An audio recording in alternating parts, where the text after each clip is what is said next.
Tim Reed to, So the consulting contract for Land Solutions, when we put that together, I know that we talked about a number of public meetings, and it ended up being in there that they put down 3.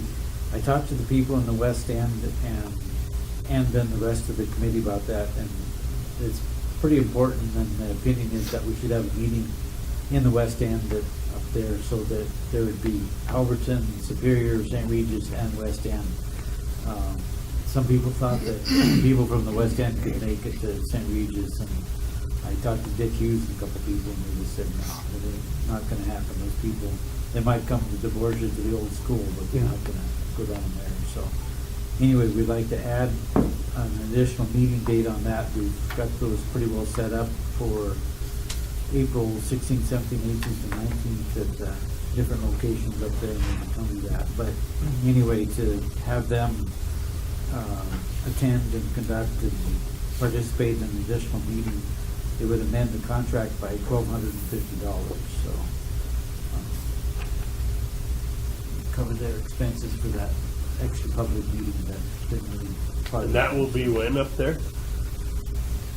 You know, I better have Candace tell you exactly, because we were trying to run them straight in a row, and we've had to flip flop now. Okay. So it's Monday or Thursday, but I don't know which one they ended up with. In the evening, or? Yeah, we're 5:30 to 7:30.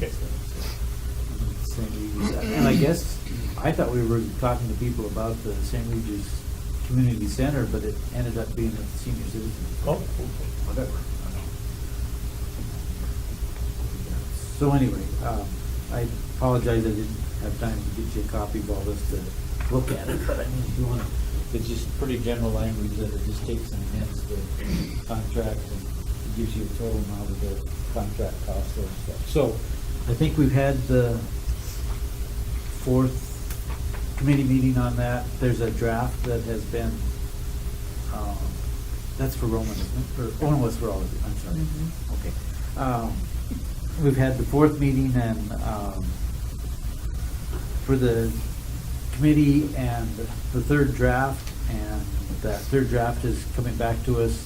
We're putting out a public service announcement, and it's going to be up on our webpage. So the progress of things and what we're trying to get accomplished with that new wildfire protection plan is progressing well. I think it's doing good, and we're getting a lot of input, and we're going to get some uniform stuff between Frenchtown and the rest of the county. It's going to, as far as these assessments and everything. So anyway, we're moving along, and it's a good project. so Tim, we need a motion to amend this, because we've got more money going out, so. And is this additional $1,250 just gonna come out of the title? Okay. So, all right, with the realization that we need an additional public meeting on the West End regarding the Community Wildfire Protection Plan, that will increase the cost for the contractor. So I move we amend our contract to add on an additional $1,250, which includes labor, travel, mileage, and refreshments at that additional public meeting. I'll second that motion. All in favor of the motion, say aye. Aye. Thank you all. I'm going to charge out because I'm going to go get ready for next little interesting thing. Would you have her email me that one when you get the date set? We'll tell you when. Oh, all right. We're on areas of our county, and then we can jump into the other 3 or 4 topics that we wanted to address with them. So we got Shane Stack and Ed Taves and Ben, right? Ben Nunnally. Yep. Nunnally, okay. All right. Well, hello, Shane. I guess we'll get rolling, and we'll just cover the projects. We've got extra sheets. I don't know if anybody wants these. There's a handful of them here. You can come and grab some. Denley, do you want one of these? Yes, please. Sure. There might only be a couple.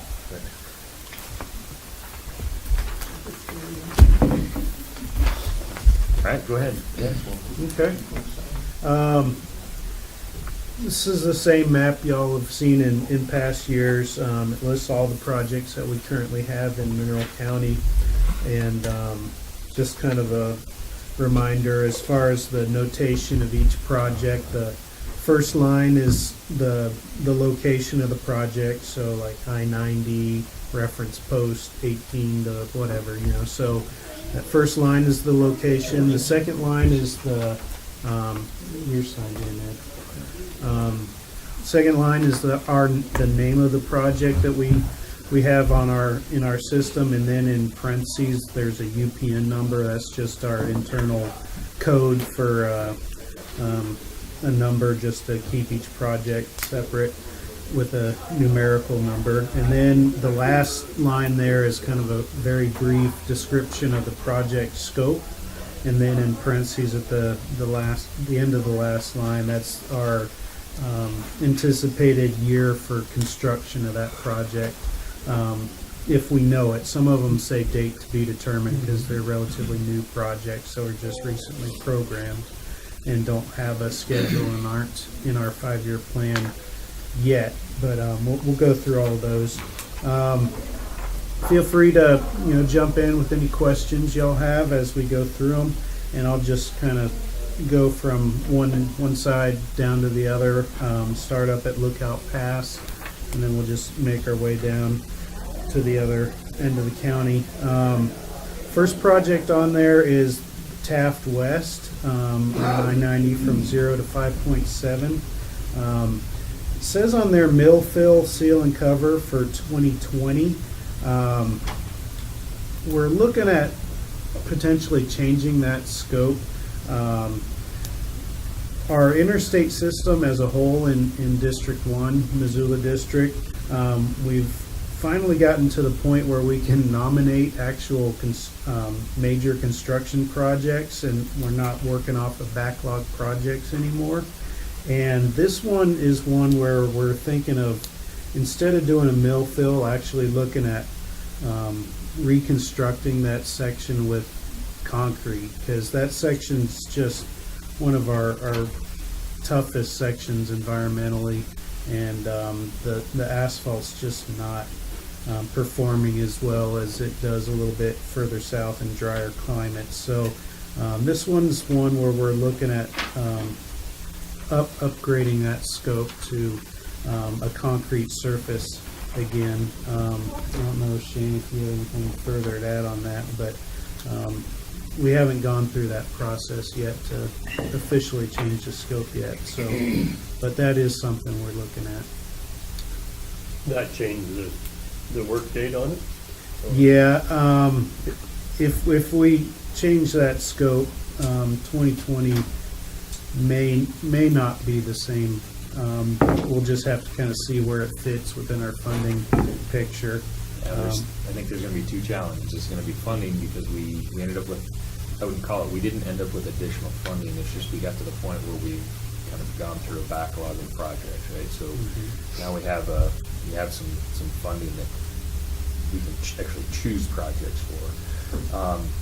The challenge, though, is the cost of a mill fill, seal, and cover is significantly less than a reconstruct with concrete, and so we have to bridge that gap, if you will, to get the correct amount of funding. Right? So that's the first issue. The second issue then becomes the development of that project is going to take significantly longer when you compare the reconstruct to a simple mill fill.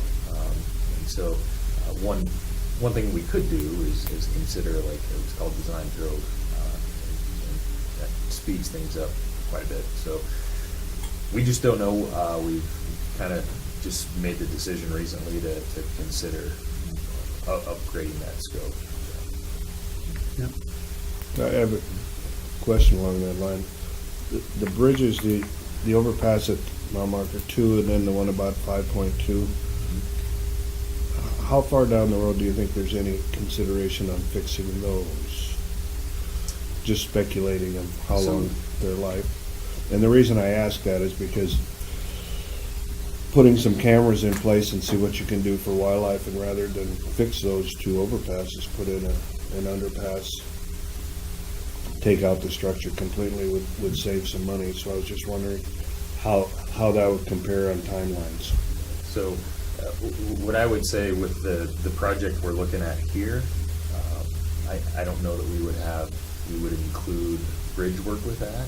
No, but I'm But just we- saying, in comparison, how long till those bridges will need to be worked, and so, So what I would say is that I don't know how many bridges we have between Lookout Pass and Missoula. I think we have more bridges on that stretch of I-90 than most districts have in their entire interstate, right? So I can't tell you the condition of every structure off memory, and I can't tell you the cost of every structure off memory. So if that's something that you'd like to find out, we can certainly have that discussion at a later date if you want to come in and visit. yeah, the fact, knowing those two aren't being used for traffic, just for groomers, you know, to replace them when they're time to, rather than fix them, and just wondering if that could coordinate. We can talk later. Yeah, typically what we do is we'll meet with our bridge engineer once a year and go take a peek at all the bridges, and specifically the interstate in our district, and do an analysis and determine what projects are gonna be coming up and what should the scope be given their limited budget. So you'll see Ben will cover some bridge work and. Yeah, those I are- saw that later. I was just Yeah. tying that to Oh, yeah. that specific project is what I was trying to. Oh, yeah, and I would just say that we do, like, you can see that list of bridge projects, that's as a result of the fact that we go out there and look at the interstate annually and have a discussion about what bridge work needs to be done.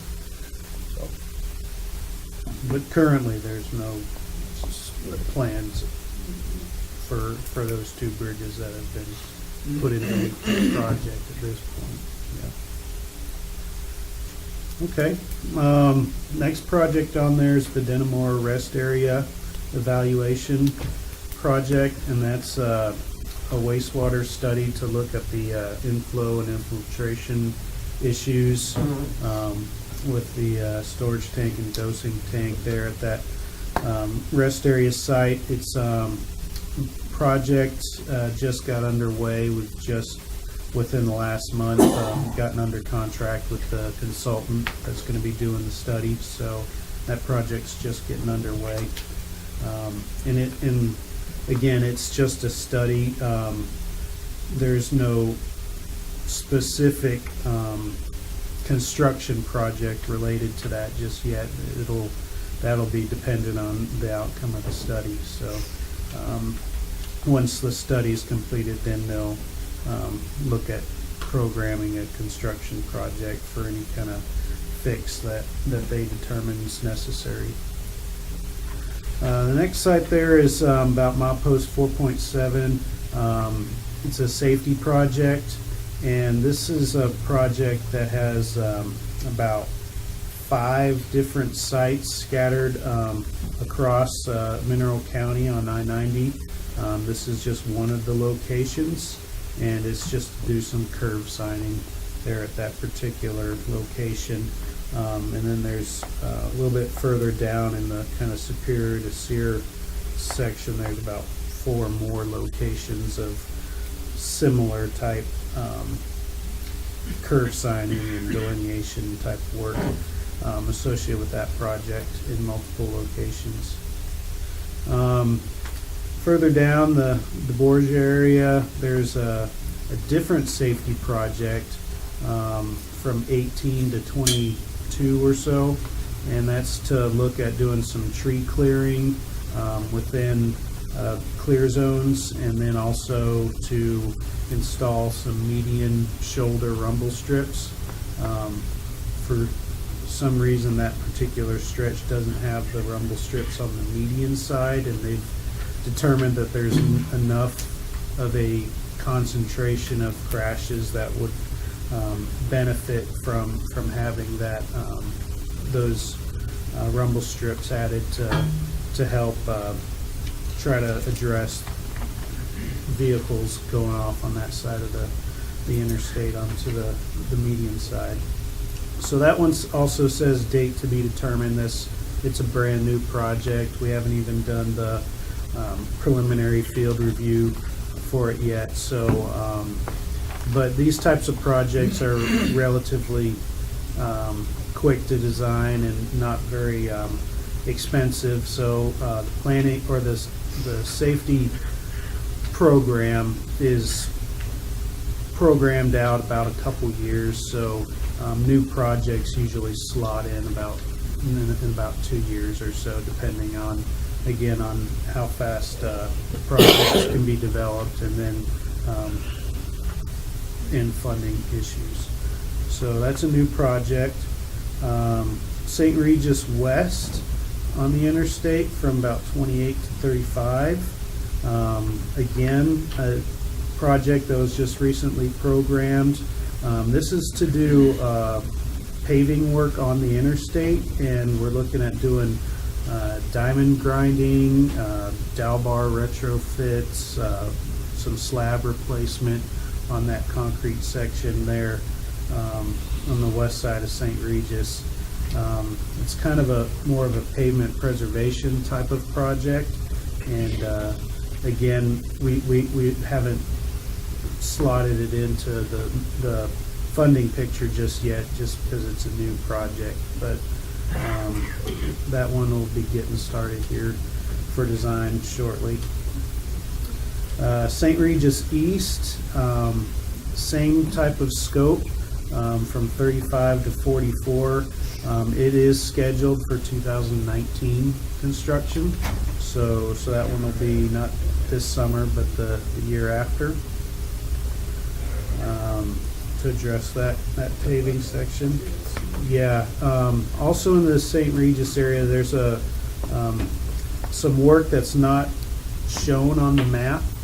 It's part of a district-wide project that is a job order contract, so it's kind of whenever sites come up, they already have a contractor on board, and they can just kind of say, hey, we got a couple locations here that we'd like you to address. And on that project, they've identified the two interchange ramps on the that go over the river there,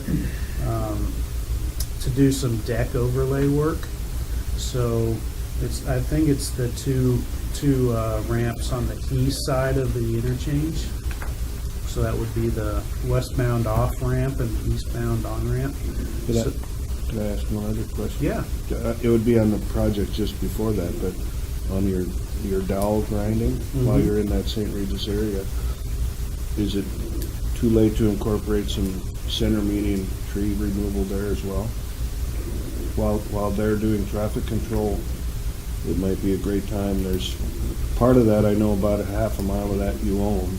It's your right of way, and some of it is DNRC. I know we've talked about it before, one of the commissioners and I, and that would be another spot that would save some median shade that ices up that westbound lane. It might be a time to run together. Yeah. Yeah. I don't think that's difficult to add to this deal, I don't think. Right. Yeah, we can take a look at that. Okay, St. Regis East we covered. Superior Southeast, this one is actually on secondary 257, for that first 6 mile stretch there, and it's a chip seal pavement preservation project, scheduled for, it's showing 2021. The project will be designed much sooner than that, and it'll be in a backup position if funding becomes available on the secondary highway system funding category. So it could conceivably be sooner than 2021, depending on if other projects don't occur throughout the state. If they don't occur when they think they might, or something happens with right-of-way acquisition or whatever. So this is a fairly small dollar-wise project that they can fit in as a backup if need be. So that could be sooner than 2021. That's Diamond Road. Yeah. Mineral County Safety Improvement, this is those other locations that we talked about earlier. There's a couple sites on I-90, a couple sites on Mullen Road, basically addressing safety issues that have been identified by crash trends, and the project is looking to install some curve signing and delineation at those various sites. So those are kind of scattered out there.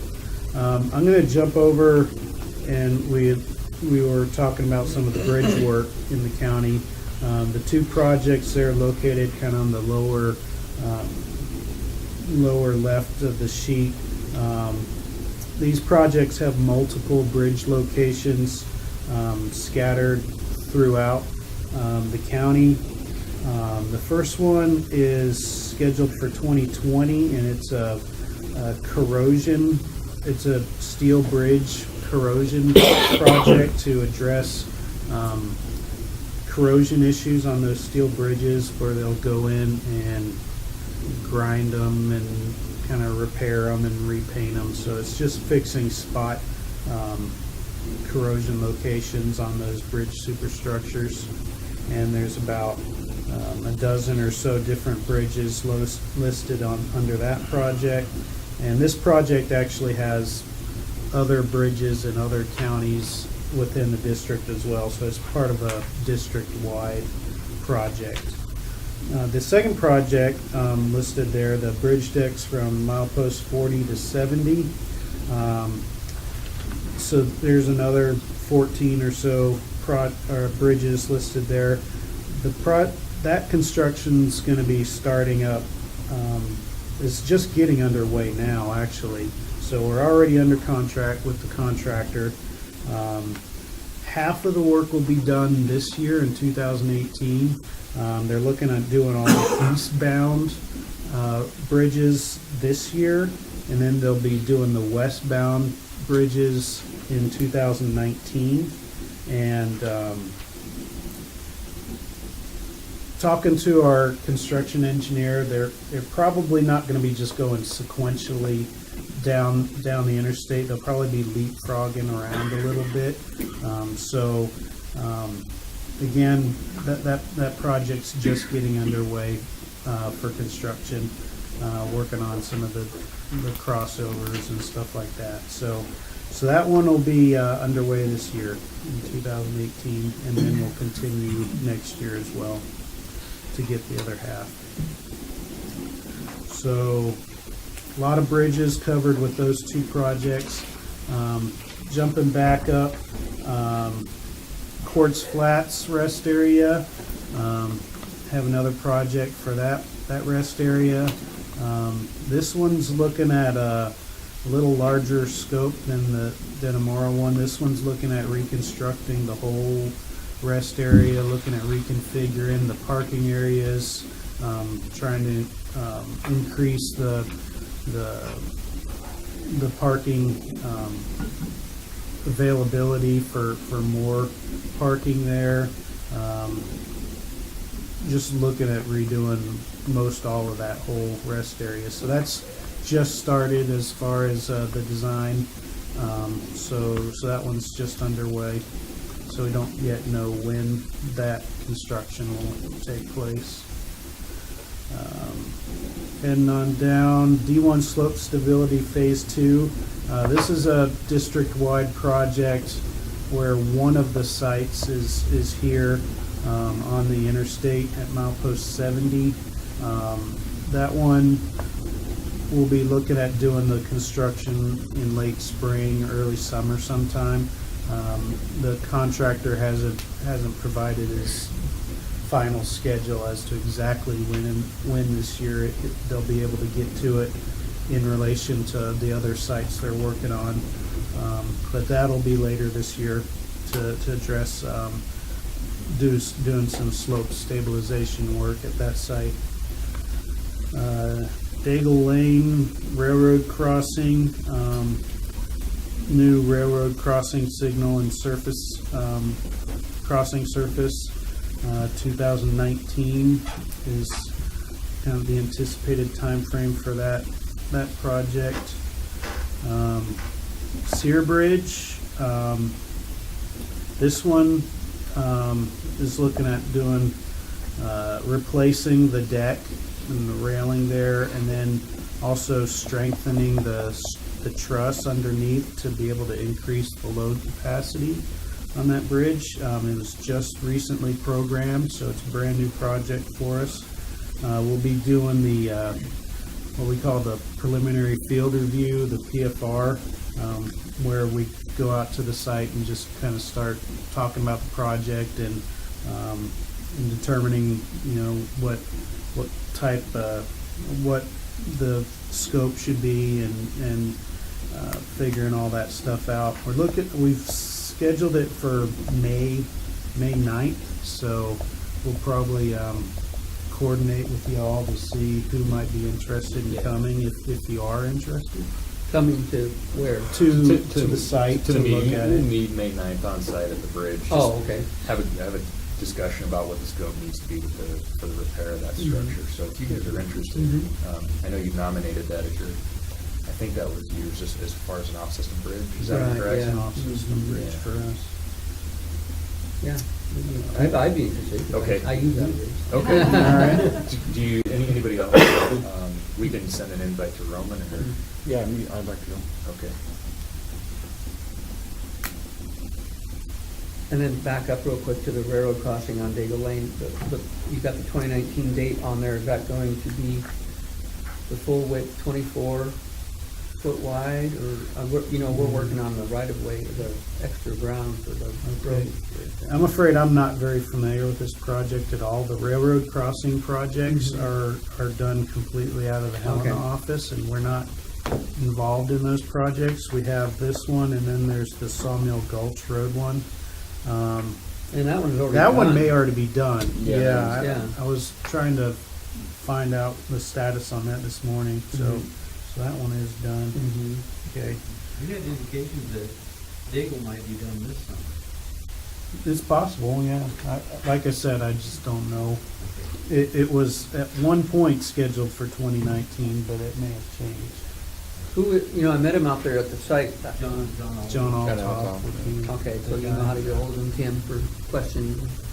So he's communicating like, get your act together. So that Okay, so maybe they've been able to push it up in the priority list then.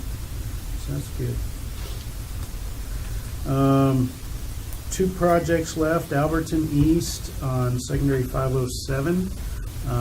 Pavement preservation project to chip seal that stretch of roadway there through Alberton and back to where it comes into the interstate. 2021. But again, this is on the secondary system, so the secondary system is always looking for backup projects to be able to be in a position to capitalize on that funding if other projects aren't able to be let. So that one could be sooner than 2021. Similar situation to the Superior Southeast chip seal project on 257. And then lastly, back on the interstate from 74 to 84 in Missoula County is the Alberton East and West project, and that's also a chip seal, but on the interstate, and that one's scheduled for 2020 to do that pavement preservation work. So that is all. I think I hit every one of them. So that's all the projects that we got going in Mineral County. Quite a few of them, and the work this summer will be mostly those bridge deck rehabs, the slope stability location there at about milepost 70, possibly that Daigle Lane railroad crossing, and I think that's all of them for 2018, and then some more coming up in the next few years. Yes. Is there ever a consideration on a safety project on Mullen East for guardrail along the cliff out here and some of the bad corners on the river, under a safety project, just to get it on a list to somewhere down the road so it gets considered? We do safety projects on off-system routes, but the safety section in Helena identifies locations based on identified crash clusters. There actually has to be crashes happening for them to consider doing any safety work at those locations, because they're limited funding. So unless there's an actual crash trend happening associated at that spot, it won't come up as a possibility for spending safety funds. Your question is, can they consider it? And Yeah, the answer, 'cause simple it- answer is yes, they can consider it. Because the school bus, that's the school bus route, and I know especially that one spot, when I was plowing, I actually took my seatbelt off and was ready to jump, because there is no, the rail that's there does not exist, really. It's just rotten posts. Right. And I was ahead of the school bus, and it's things like that. I think the bus route is what makes it important to be considered. And you don't want to wait for the bus to crash. Sure. Unfortunately, with safety funds, we're not waiting for buses to crash, but we have to have crash trains. Yeah, not just, yeah. There's just not enough money for them to Well, I know there isn't. work money on around it. everything, The nice so. thing, Denley, you are in a unique position to support funding. And that's why I was wondering if that could be something that came out of the gas tax, Well, if there's a way of adding it, and that relates, it does, because I was thinking that very same thing. I think that gas tax was a help to you folks, you know, it's a help to the county, and it's a help to the cities too, but that might be a way to try to push, at least prioritize a few of those locations out there. I know what you're saying. So, it certainly is, from what I understand, during the special session, the first year of funding for the state was actually taken away. So, I don't know if that is true or not, but that's what I've heard, to balance the budget. That might have been from within. There was $8,000 taken, but there should have been, or I mean, 8 million. 8 million Yes, taken. and with 1.5 cent gas tax increase that we get at the state level at $5 million per penny, you do But- the math, but- a penny and a half, you've taken our gas tax. Yeah, but that was a trade and balance of some different projects, the way it was taken from, but yes, I understand what you're saying. Yeah. Those projects were taken, so this one is left holding, so, yeah, I understand. And, yeah. But I just want to make sure it's on a list that gets considered, because it's been a dangerous situation for a lot of years. Yeah, so what we can do, I can go back and talk to our traffic and safety folks and say, hey, take a look at this road. I think we've done this in the past, I think so, honestly. too. have. And It didn't have any crashes. Yeah, there's no crashes, so, Yeah. we'll go do it again, and see what they say. That's what's tricky about these old remnants, is if, statewide for the safety program, it's a simple competition. Benefit cost, accident severity, clusters, things of that nature. And what happens I remember when they looked at that, it just didn't compute. And what makes it doubly difficult is these are off-system roads.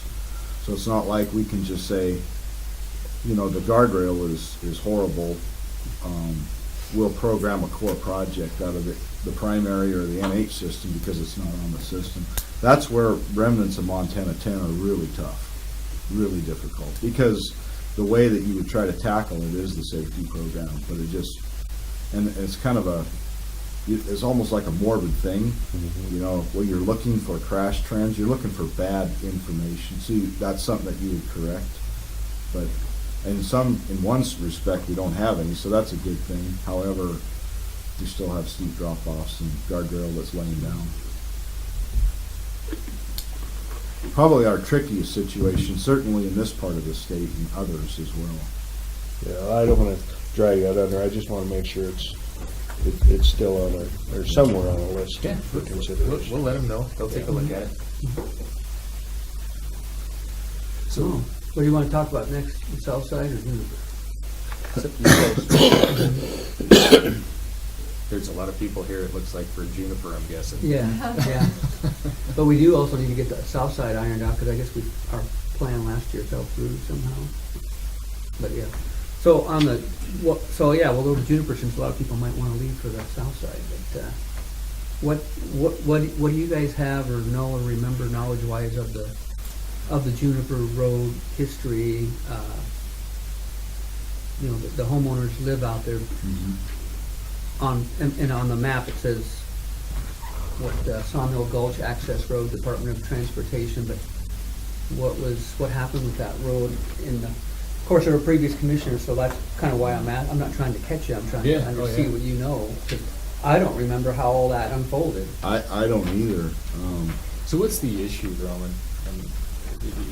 It sounds like there's interest in, is there So- interest in improvements, or do you want to know who maintains So, it? yeah, so from where it comes out, then the homeowners are out here, but this little piece in between, which, From Daigle. yeah, Very from top. Daigle Lane. You have the other map, Tim, or nothing? Well, you can, zoom in on that, maybe that spot right there. Daigle Lane's at the very top of the map. So, when a bigger landowner came in there and owned that piece of property, MDT pieced together right-of-ways and took possession. They started at Daigle, and the landowner, Mary Daigle, gave a piece, Youngs gave a piece, all down to this. So this is that Mesquite Drive that ends up at the mouth of that second 5-lot subdivision. So from there, from Juniper Lane to that point, that's MDT ownership. They granted an easement on that piece of ground in there. So, I mean, not granted easement, they physically purchased and took that fee thing there.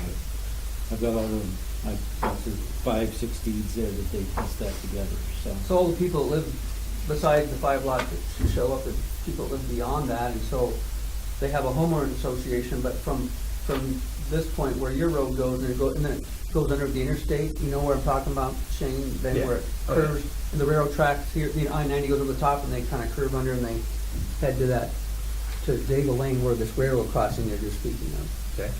So, the people in the room here were thinking that that was Mineral County's road, which we've never maintained, and the map shows DOT road, but, so we didn't know if you guys were gonna maintain it, or if there needs to be some progress, because I know the road is starting to get some potholes in it, and it's also a concern of theirs, about, About how long is that? Do you know, Shane? I don't. From Daigle Lane, where the intersection of Daigle Lane down to Mesquite was just under 7/10 of a mile. Daigle Lane's a black. Right up there. and so historically, Ed, you know, there was a guy named Norm Schmidt that lived here, so when the interstate came through, it broke up his property, he actually farmed over here, he had some hay and alcohol. So I think that this DOT, because you guys had a gravel pit here in 78, 79, and 80, which helped get the other 2 lanes going. So I think that's why DOT had the road, but they also had to provide him a way to get to his field, so this DOT bought the property with the road going underneath there, so he'd get his tractor and his combine and stuff. So that's why then subsequently with other commissioners, then this got developed. And so I don't know what happened with, now it was the farmer's access to his fields, to now to the subdivision here, and then you guys still have ownership on the road, but I don't know what Okay. the agreement was supposed to be when all that started getting developed. I don't either. And I will say, that, you know, there's probably segments of roadways that we own that we probably don't do any maintenance on. Right. Just because we own it doesn't mean we will maintain it. So, and I understand, I work in pre-construction. Steve was invited. So, I mean, the issue, 2 issues, then we need to get back with you on maintenance, and then also. Or maybe you got a piece of paper that maybe, did you guys relinquish it to some developer that Yeah, I he was don't, supposed to do something with it? I mean, but so maintenance and surface improvements, is that kind of, snow removal. Yeah. There's some safety issues that are pretty significant. But, yeah, no, we haven't had anybody die yet. sure. When they proposed a 58-lot subdivision off the west out there, on that big piece out there. We did a traffic impact study for that David Lane over there. And Carla Haas, we wrote up an agreement. They came to the subdivision meetings and said that that's fine, there things need to be done, but we don't quite know what that is. And then if you get those improvements done and with permission of MDT, then we'll be very willing to grant you a right away over the top of that and stuff. So as a result of that information, then we had that. So there was only a couple real major things. One of them was is that there be guardrails put there on that real steep embankment right there above the railroad. It's just a sharp corner right there. Signage would go along here. They made a couple of other suggestions. One of the big hang-ups for the subdivision was the railroad crossing. At that point in time when they proposed the subdivision, they would have been responsible for the county's half share of improving that railroad, and then the rail link would have picked up the other half of that cost. And that was an agreement that was going to be part of that subdivision and stuff.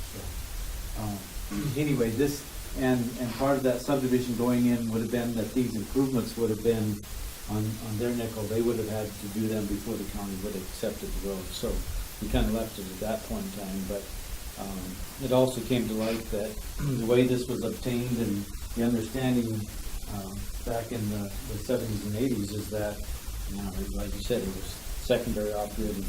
There wasn't any illusion that there was going to be maintenance to that.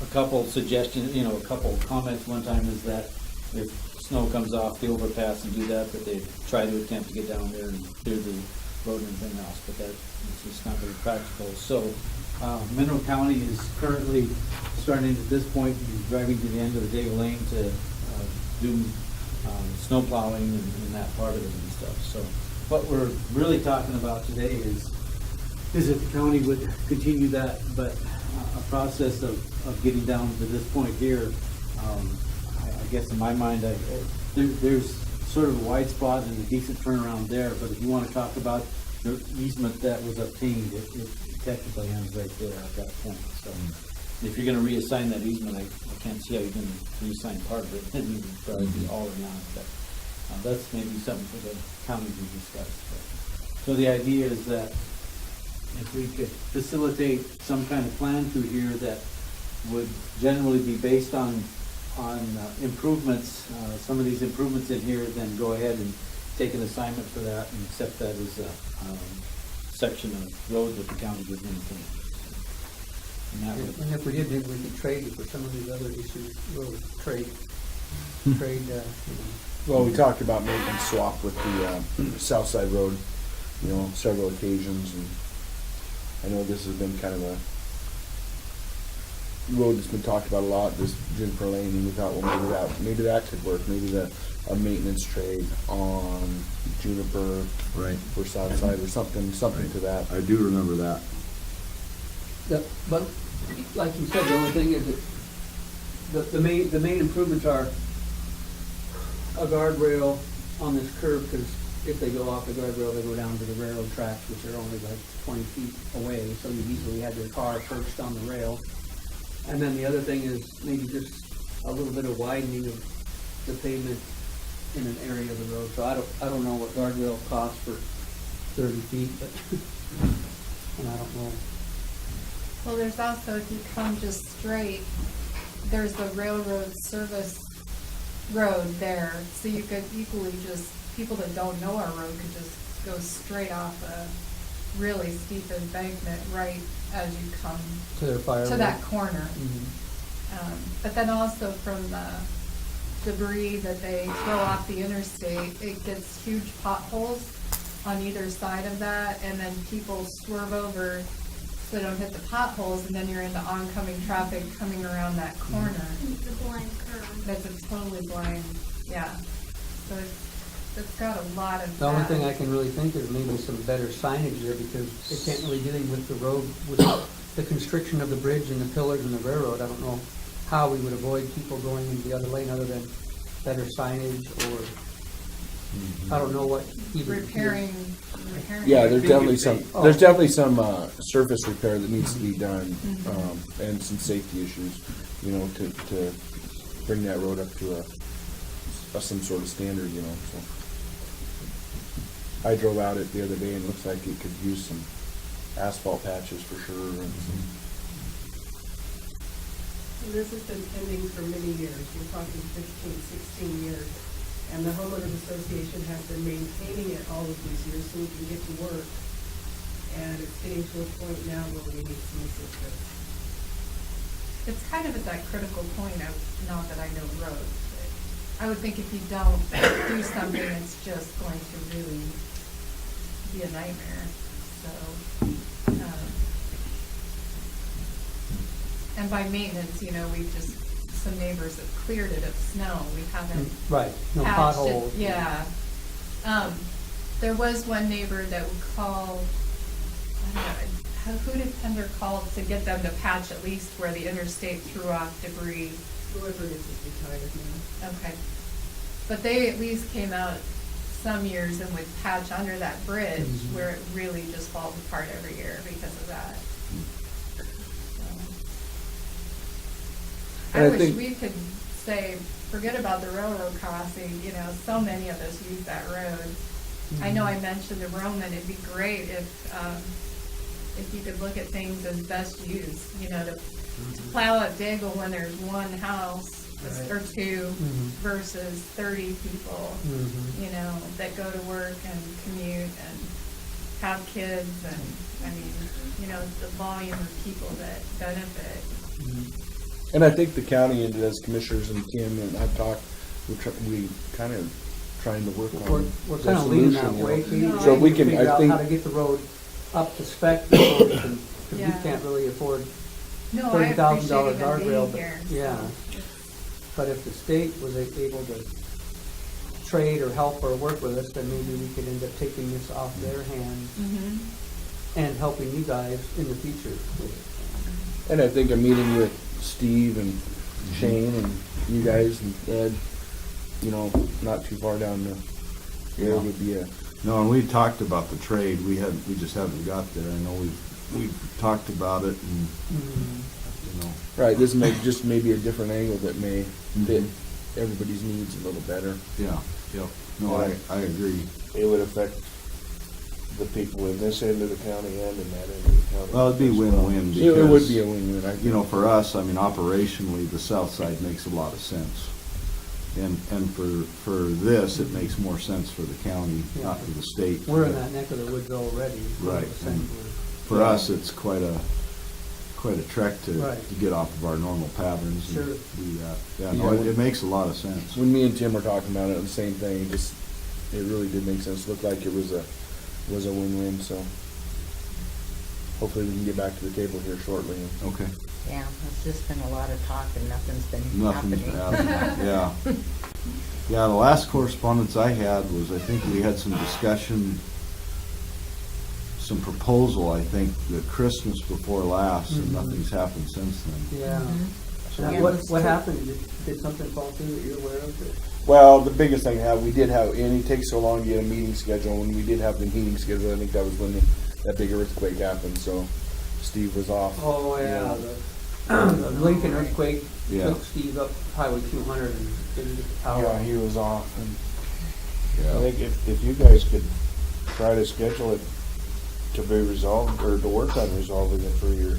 Yeah, I a think month- these guys a can month take down that the road. back. Is and- that your normal monthly meeting here, Shane?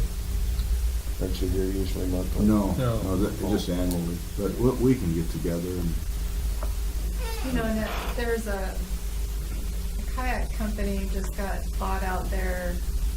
You know, I mean, there's benefits to maintaining that area. It really is an asset for the county. Sear Bridge and the two kayak companies essentially that are there, and and one is on Juniper now, you know. So they're going to probably just grow and have more traffic, and you know, that is another consideration for you know, bringing some commerce into the community. yeah, I think if I recall that when we were talking about the trade, I think we were very receptive to that. Yeah. I think if I remember right, we were trying to figure out funds for Southside. I thought the city and the county had some funds, Mhm. and then we were gonna put some funds in as well. That's the last I left that. And I don't know how long the city's funds are available. Mhm. I believe, I checked with them, and I think that they would still be available. You know, this is where it gets a little bit gray. Like I said, this is where the discussion comes, depending on who's gonna, you know, put guardrail or do the signage and do the asphalt, you know, because I know that's gonna take quite a bit to do the Southside road. You know, we were willing to pony up $50,000 between city and county. Is that what it was, 50? It was 25 and 25, Yeah. yeah. But then if we had to turn around and do, you know, 25,000 there, it just goes all back into the discussion of the negotiation of the trade. And it wasn't, and I don't believe it was an ownership trade. It's not what you guys were interested in. It was more of just a maintenance trade. Yeah. You could fill out an MOU or something. Yeah. But it's been getting closer and closer as we've worked. I mean, this has been ongoing for 10 Nor were there years. hiccups I on mean, really. whether you drop your blade on the Little Joe Road versus another road, or was there any problems with that trade? The only hang up with the Little Joe Road was going out, you know, then it was added, not just the Little Joe Road, but then it was added, you know, the Campground St. Regis. Oh. Or, what is that campground out there? Is that Campground St. Regis out by Jerry Campground Doctors, St. Gary Doctors? West Pleasant Road. And then it was out to the Little River Motel, and we wanted to, you know, the Little Joe Road and the Southside Road were within 100th of a mile the same, you know, and everything was apples to apples, and then there was. Equal tenths of miles or equal tenths of miles. Well, now that we've got And the this one's a- Juniper thing going, then maybe, you know, all those things can be considered. Yeah, we'll just have to talk about it. I think Yeah, we because I just need to think it come was to the Little table. Joe, Juniper, and Southside, I think was what we were talking about originally. Not Juniper. I think we don't bought think you Juniper ever talked about this Juniper. year. Oh, wasn't it? Okay. Yeah. Okay. Well, either This way. makes even more sense.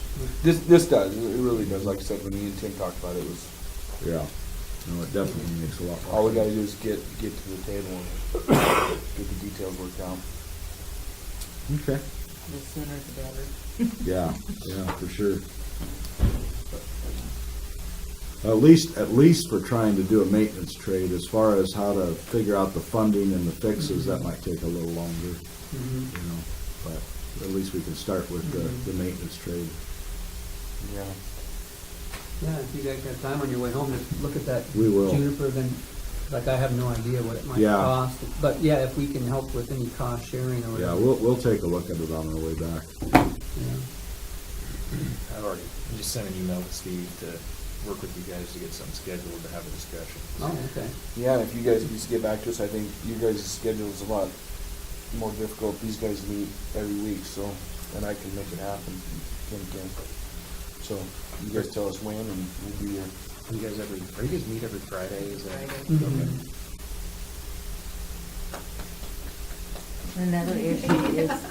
Another issue is the street lights out here on the overpass. I don't know if you guys heard, they've been out for almost a year.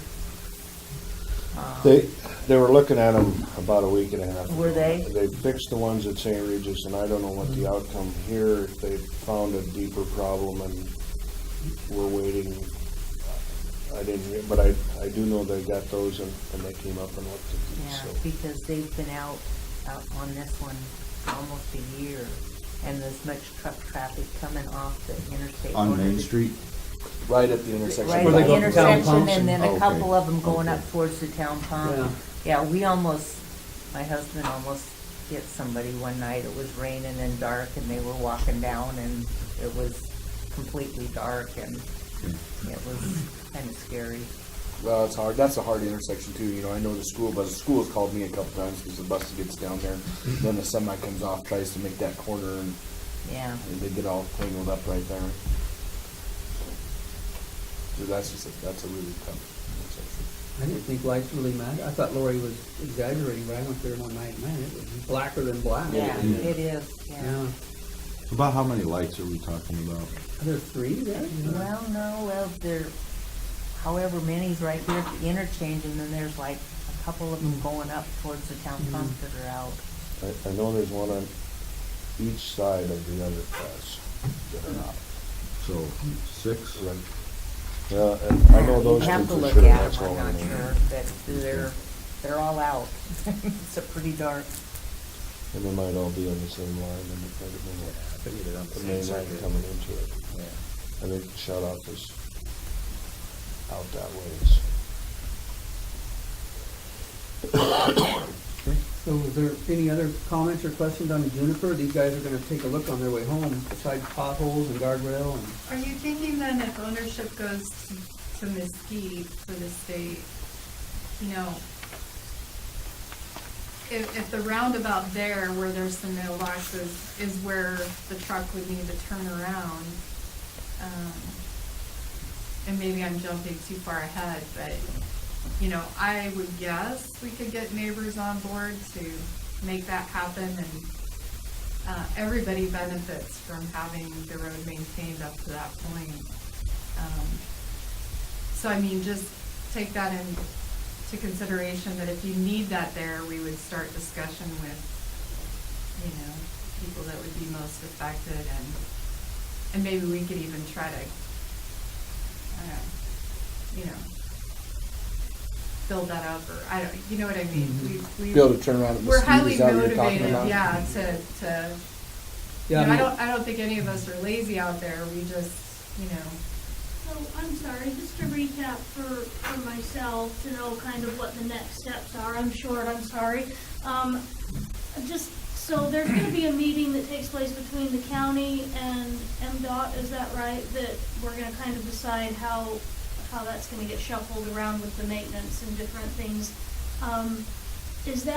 Do we have, I guess my question is, since this has been going on as many years as it has, and we haven't personally been affected by it, we've only lived here a couple of years, but is that meeting gonna be in the next 60 days or in the next 90 days, or is there a timeline that we're looking at so that we can kind of plan for, because as a community, if something's not gonna get done to maintain the road, at least for next winter and that, we really need to come up with what we're going to do, because that road right now, there's a lot of potholes in that from, especially as you come off of Diagonal. And we as a community are gonna need to find out if the county or the state's not going to be able to maintain or get that repaved or whatever this year.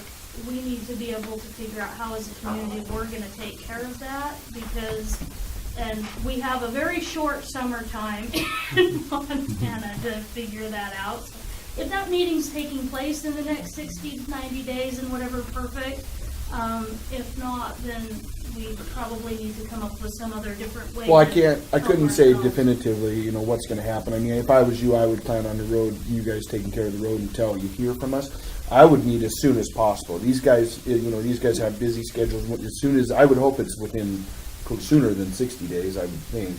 we kinda just dropped it on these guys today. I mean, Yeah, so it's kind of a lot of, Well, I guess what I would say is, as far as the maintenance agreement, I mean, we definitely can meet between 30 and 60. I'm pretty confident in that. As far as getting that ironed out, you know, I would like to think that wouldn't take a lot of time to figure that out.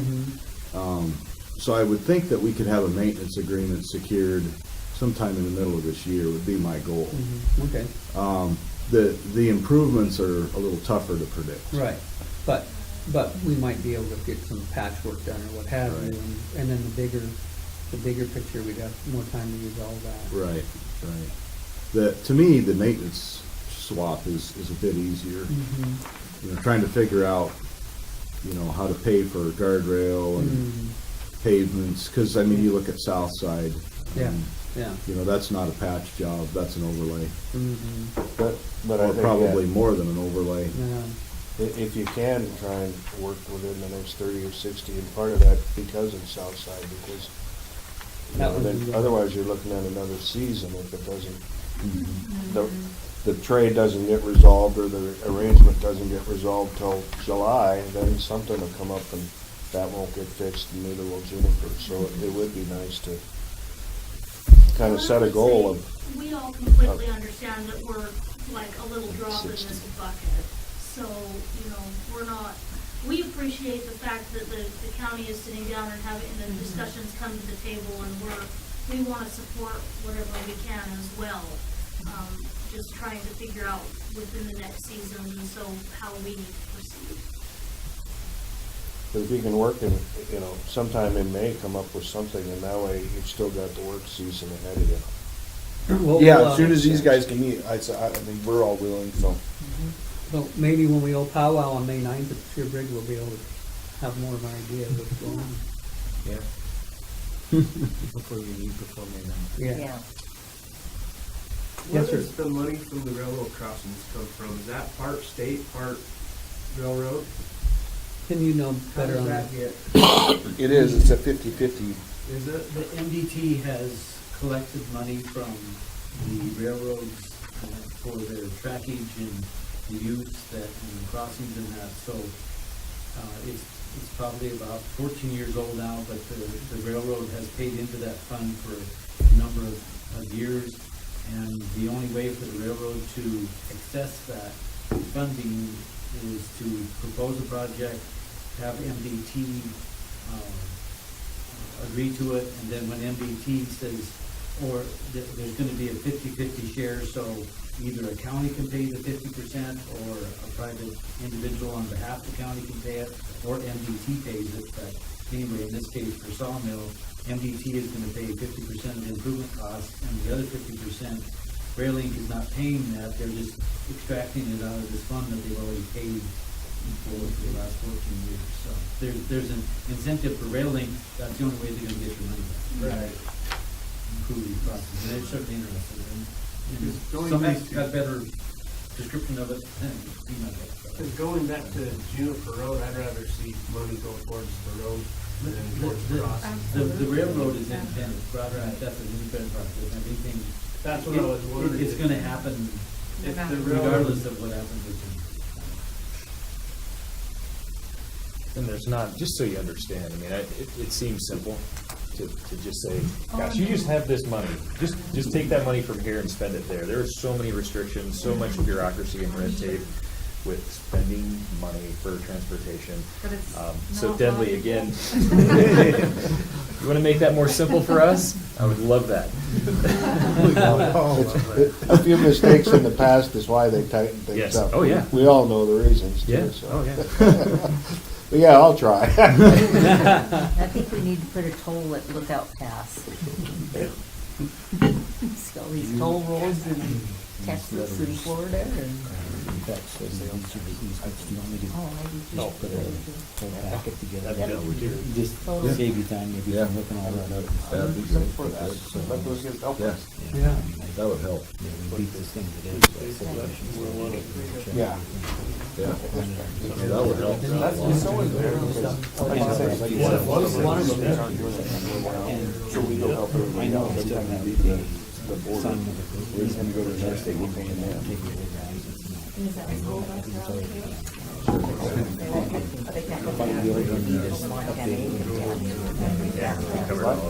Yeah. No, that'd help a lot. Appreciate that. Well, does anybody else have any questions for Shane or Ben or Ed before we kind of conclude? We'll just, someone will stay in touch with T-Bone and us, and we'll. Thank try to- you, guys. Yeah. Yeah, thank you. Yeah, we appreciate the talk, and it's a good meeting. So is that your email, T-Bone? at- Late 11:08 for our Mineral County Board of Health.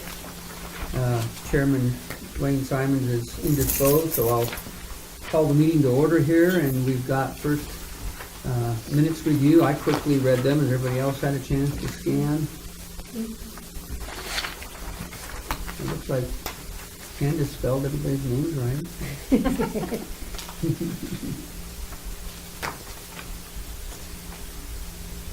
Well, I make a motion that we approve the minutes of December 8th.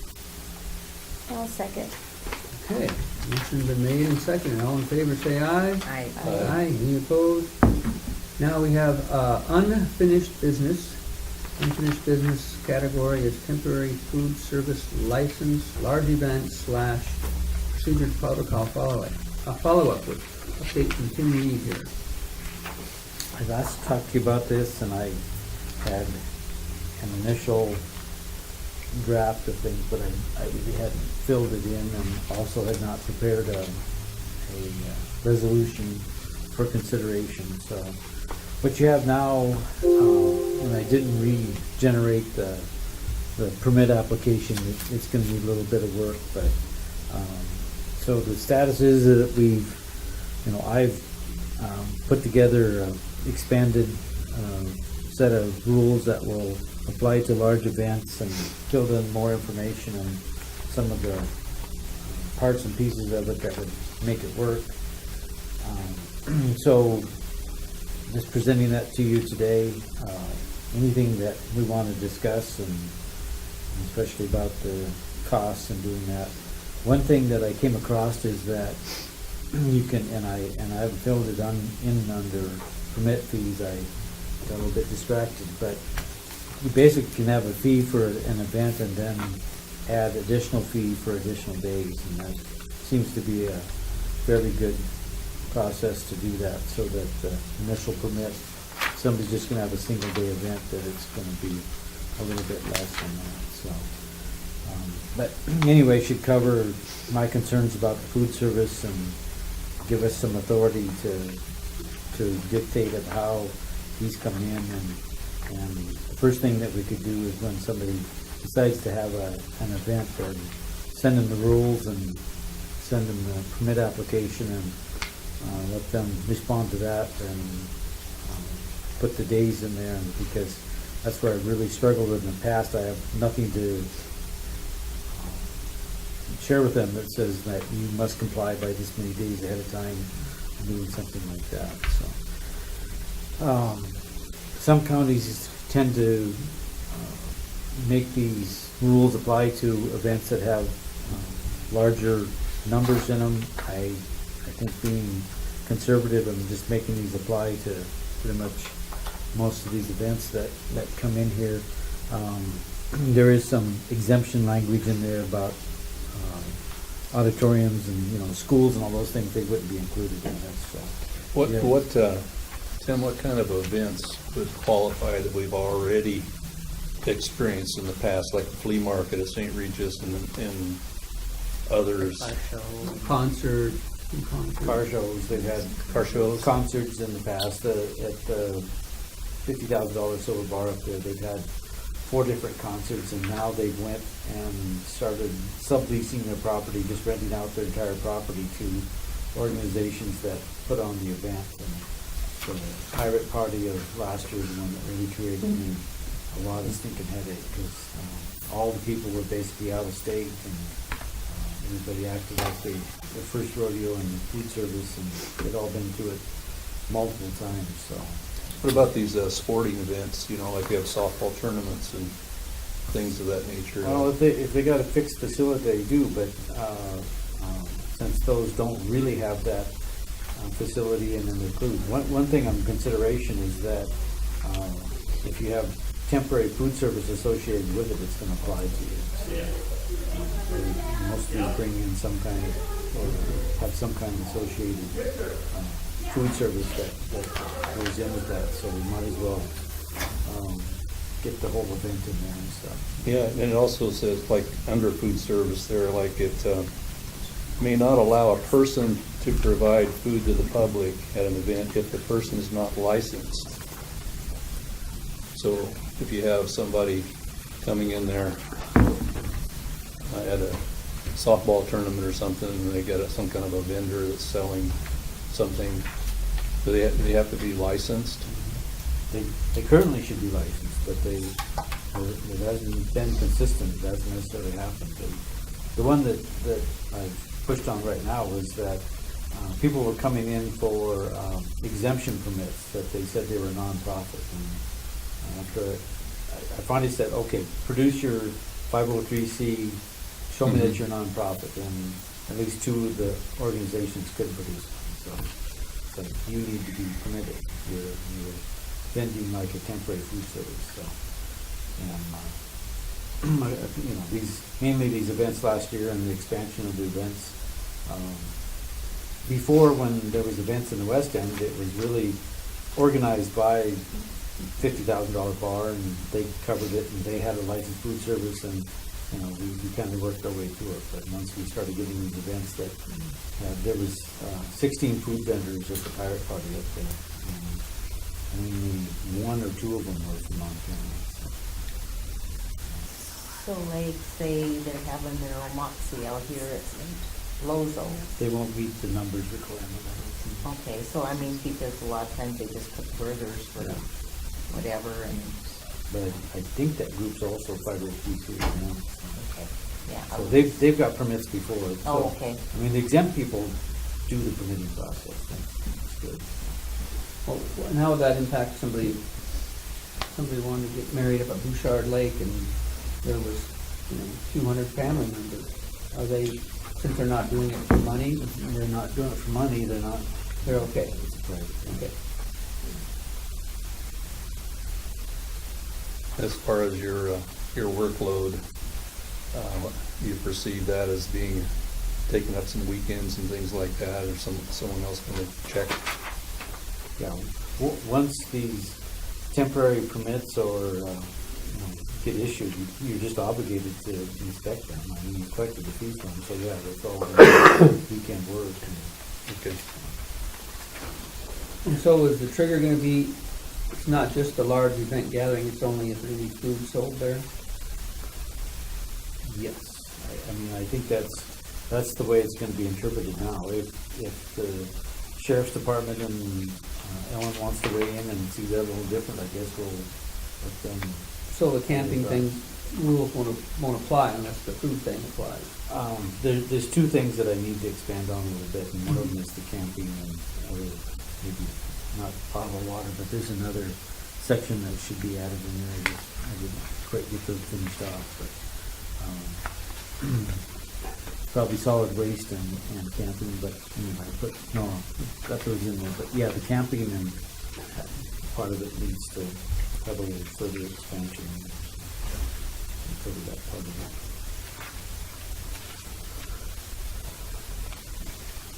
And the next step after Ellen reviews it, and I'll send it to Mike and go through, see if they have any comments about it, but it's only gonna be fair to revisit this at a upcoming Board of Health meeting and have sent all of this out to the known organizations that put these on at this time and let them have a chance to review it.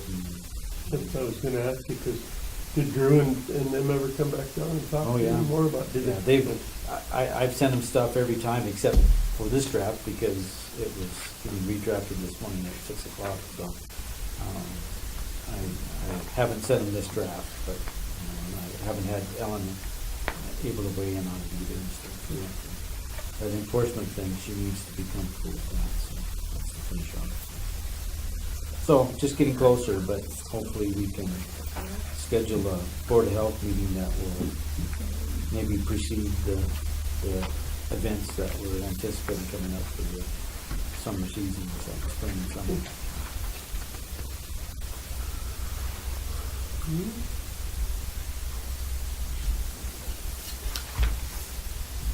So, Tim, just kind of glancing through these things, like the hand washing toilet facilities, you put a requirement for the number of toilets for attendees, but a hand washing station is for each group of toilets, so even if there's 50 toilets required, if they're all There's- together, they would just have one hand wash? There's a standard out there that there's one hand wash facility for each 5 toilets. I need to work that Okay. message out, because it's like, if they put 7 toilets out there and they have one hand wash thing, then it's not, so. Yeah. Yeah. It's not gonna work. I didn't do that. But in the past, these larger events, they've had toilets in 3, 4, 5 locations and stuff, so. Maybe massage that a little bit, but understandable. So I think that's all I would have for that part of things. Large group events.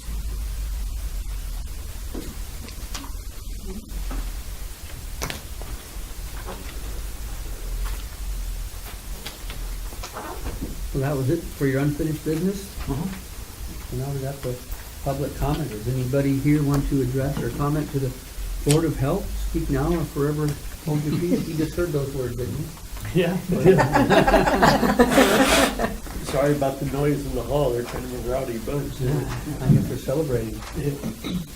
Finley or George, any comments from the public? Oh, okay.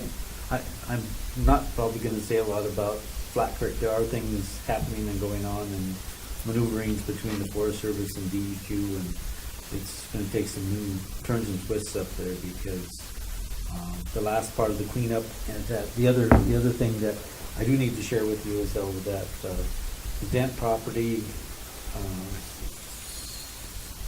King. Sherry King. Sherry King had a piece of property, Robert Dent had a piece of property, and then the county property that encompasses the cemetery.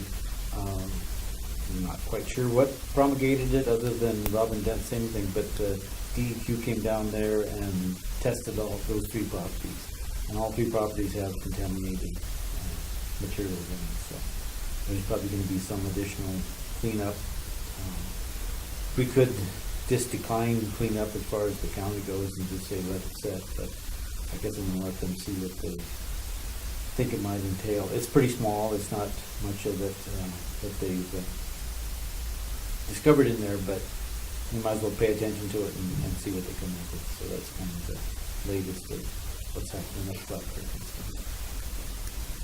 All right, Mr. Chairman, you're back. We're on the topic of new business, so you can take it. All right, new business. E-Sig PowerPoint presentation by Barb Jeff.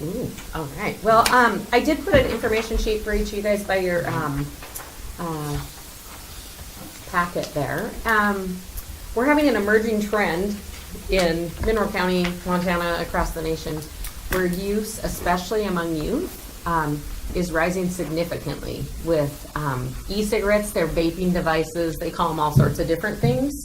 And so I just want to first just give you a little bit of education, because we got local data from the Youth Risk Behavior Survey that we do every other year through the high schools that shows that Mineral County is actually having a bigger problem than the national average.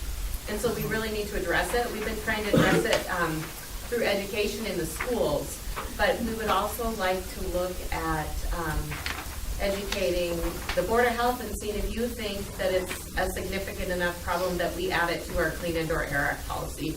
Right now, that policy just says smoking inside public places, other than county properties, which we've already changed. So we already have added it to our county properties, but this would be for, inside the travel center, inside the grocery store. Because right now, people can walk in and smoke e-cigarettes inside those facilities. So first, I just wanted to give you a little bit of information so you can see why they are starting to really recommend adding e-cigarettes to the Clean Indoor Air Act. And it's just basically, especially because it impacts youth so much, that renormalization of behavior and leading as a gateway to other tobacco products. We already have established that secondhand smoke is really deadly. None of this information is new information when you look at actual secondhand smoke. Now people are being exposed to the secondhand vapors that come from these vape pens. And so when we look at that, a lot of people will tell you that the e-cigarette aerosol is just a harmless water vapor, but it actually isn't. It's got lots of particles, chemicals, things that are known to be toxic and cancer-causing. If you read just through there, it talks about the level of nicotine in e-cigarette aerosols is very similar to what's found in cigarette smoke. And so nicotine exposure in public places, especially to youth, could impact their health. And so it's something that we definitely want to look at. The key message that I'm most worried about is not that adults don't have the right to use it if it's available to them. It's just that the e-cigarettes, the youth rate is so much higher than the rate among adults. When they were developed, they were marketed supposedly as a product to get people to quit using tobacco, but then they were marketed with gummy bear flavors, chocolate, grape, orange, Sour Patch Kids. So we know that very likely they say they're marketing them as a tool to get people to quit, but that's not who they're appealing to.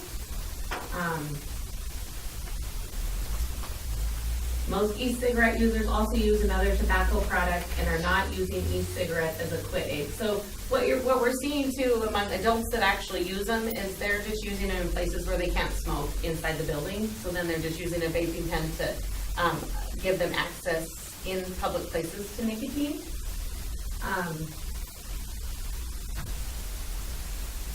Again, we talked about this before when we added it to the county policy. It's not saying that people can't do this. It's not taking away their right to vape if they're over 18, but it is just allowing those in the public to have the right to clean air.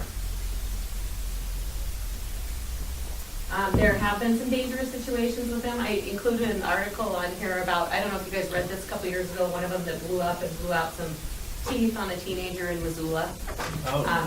There's explosions. They do have the potential to cause damages, and I don't, inside a business, that's probably not the best thing. It's not a huge rate, but it is a risk.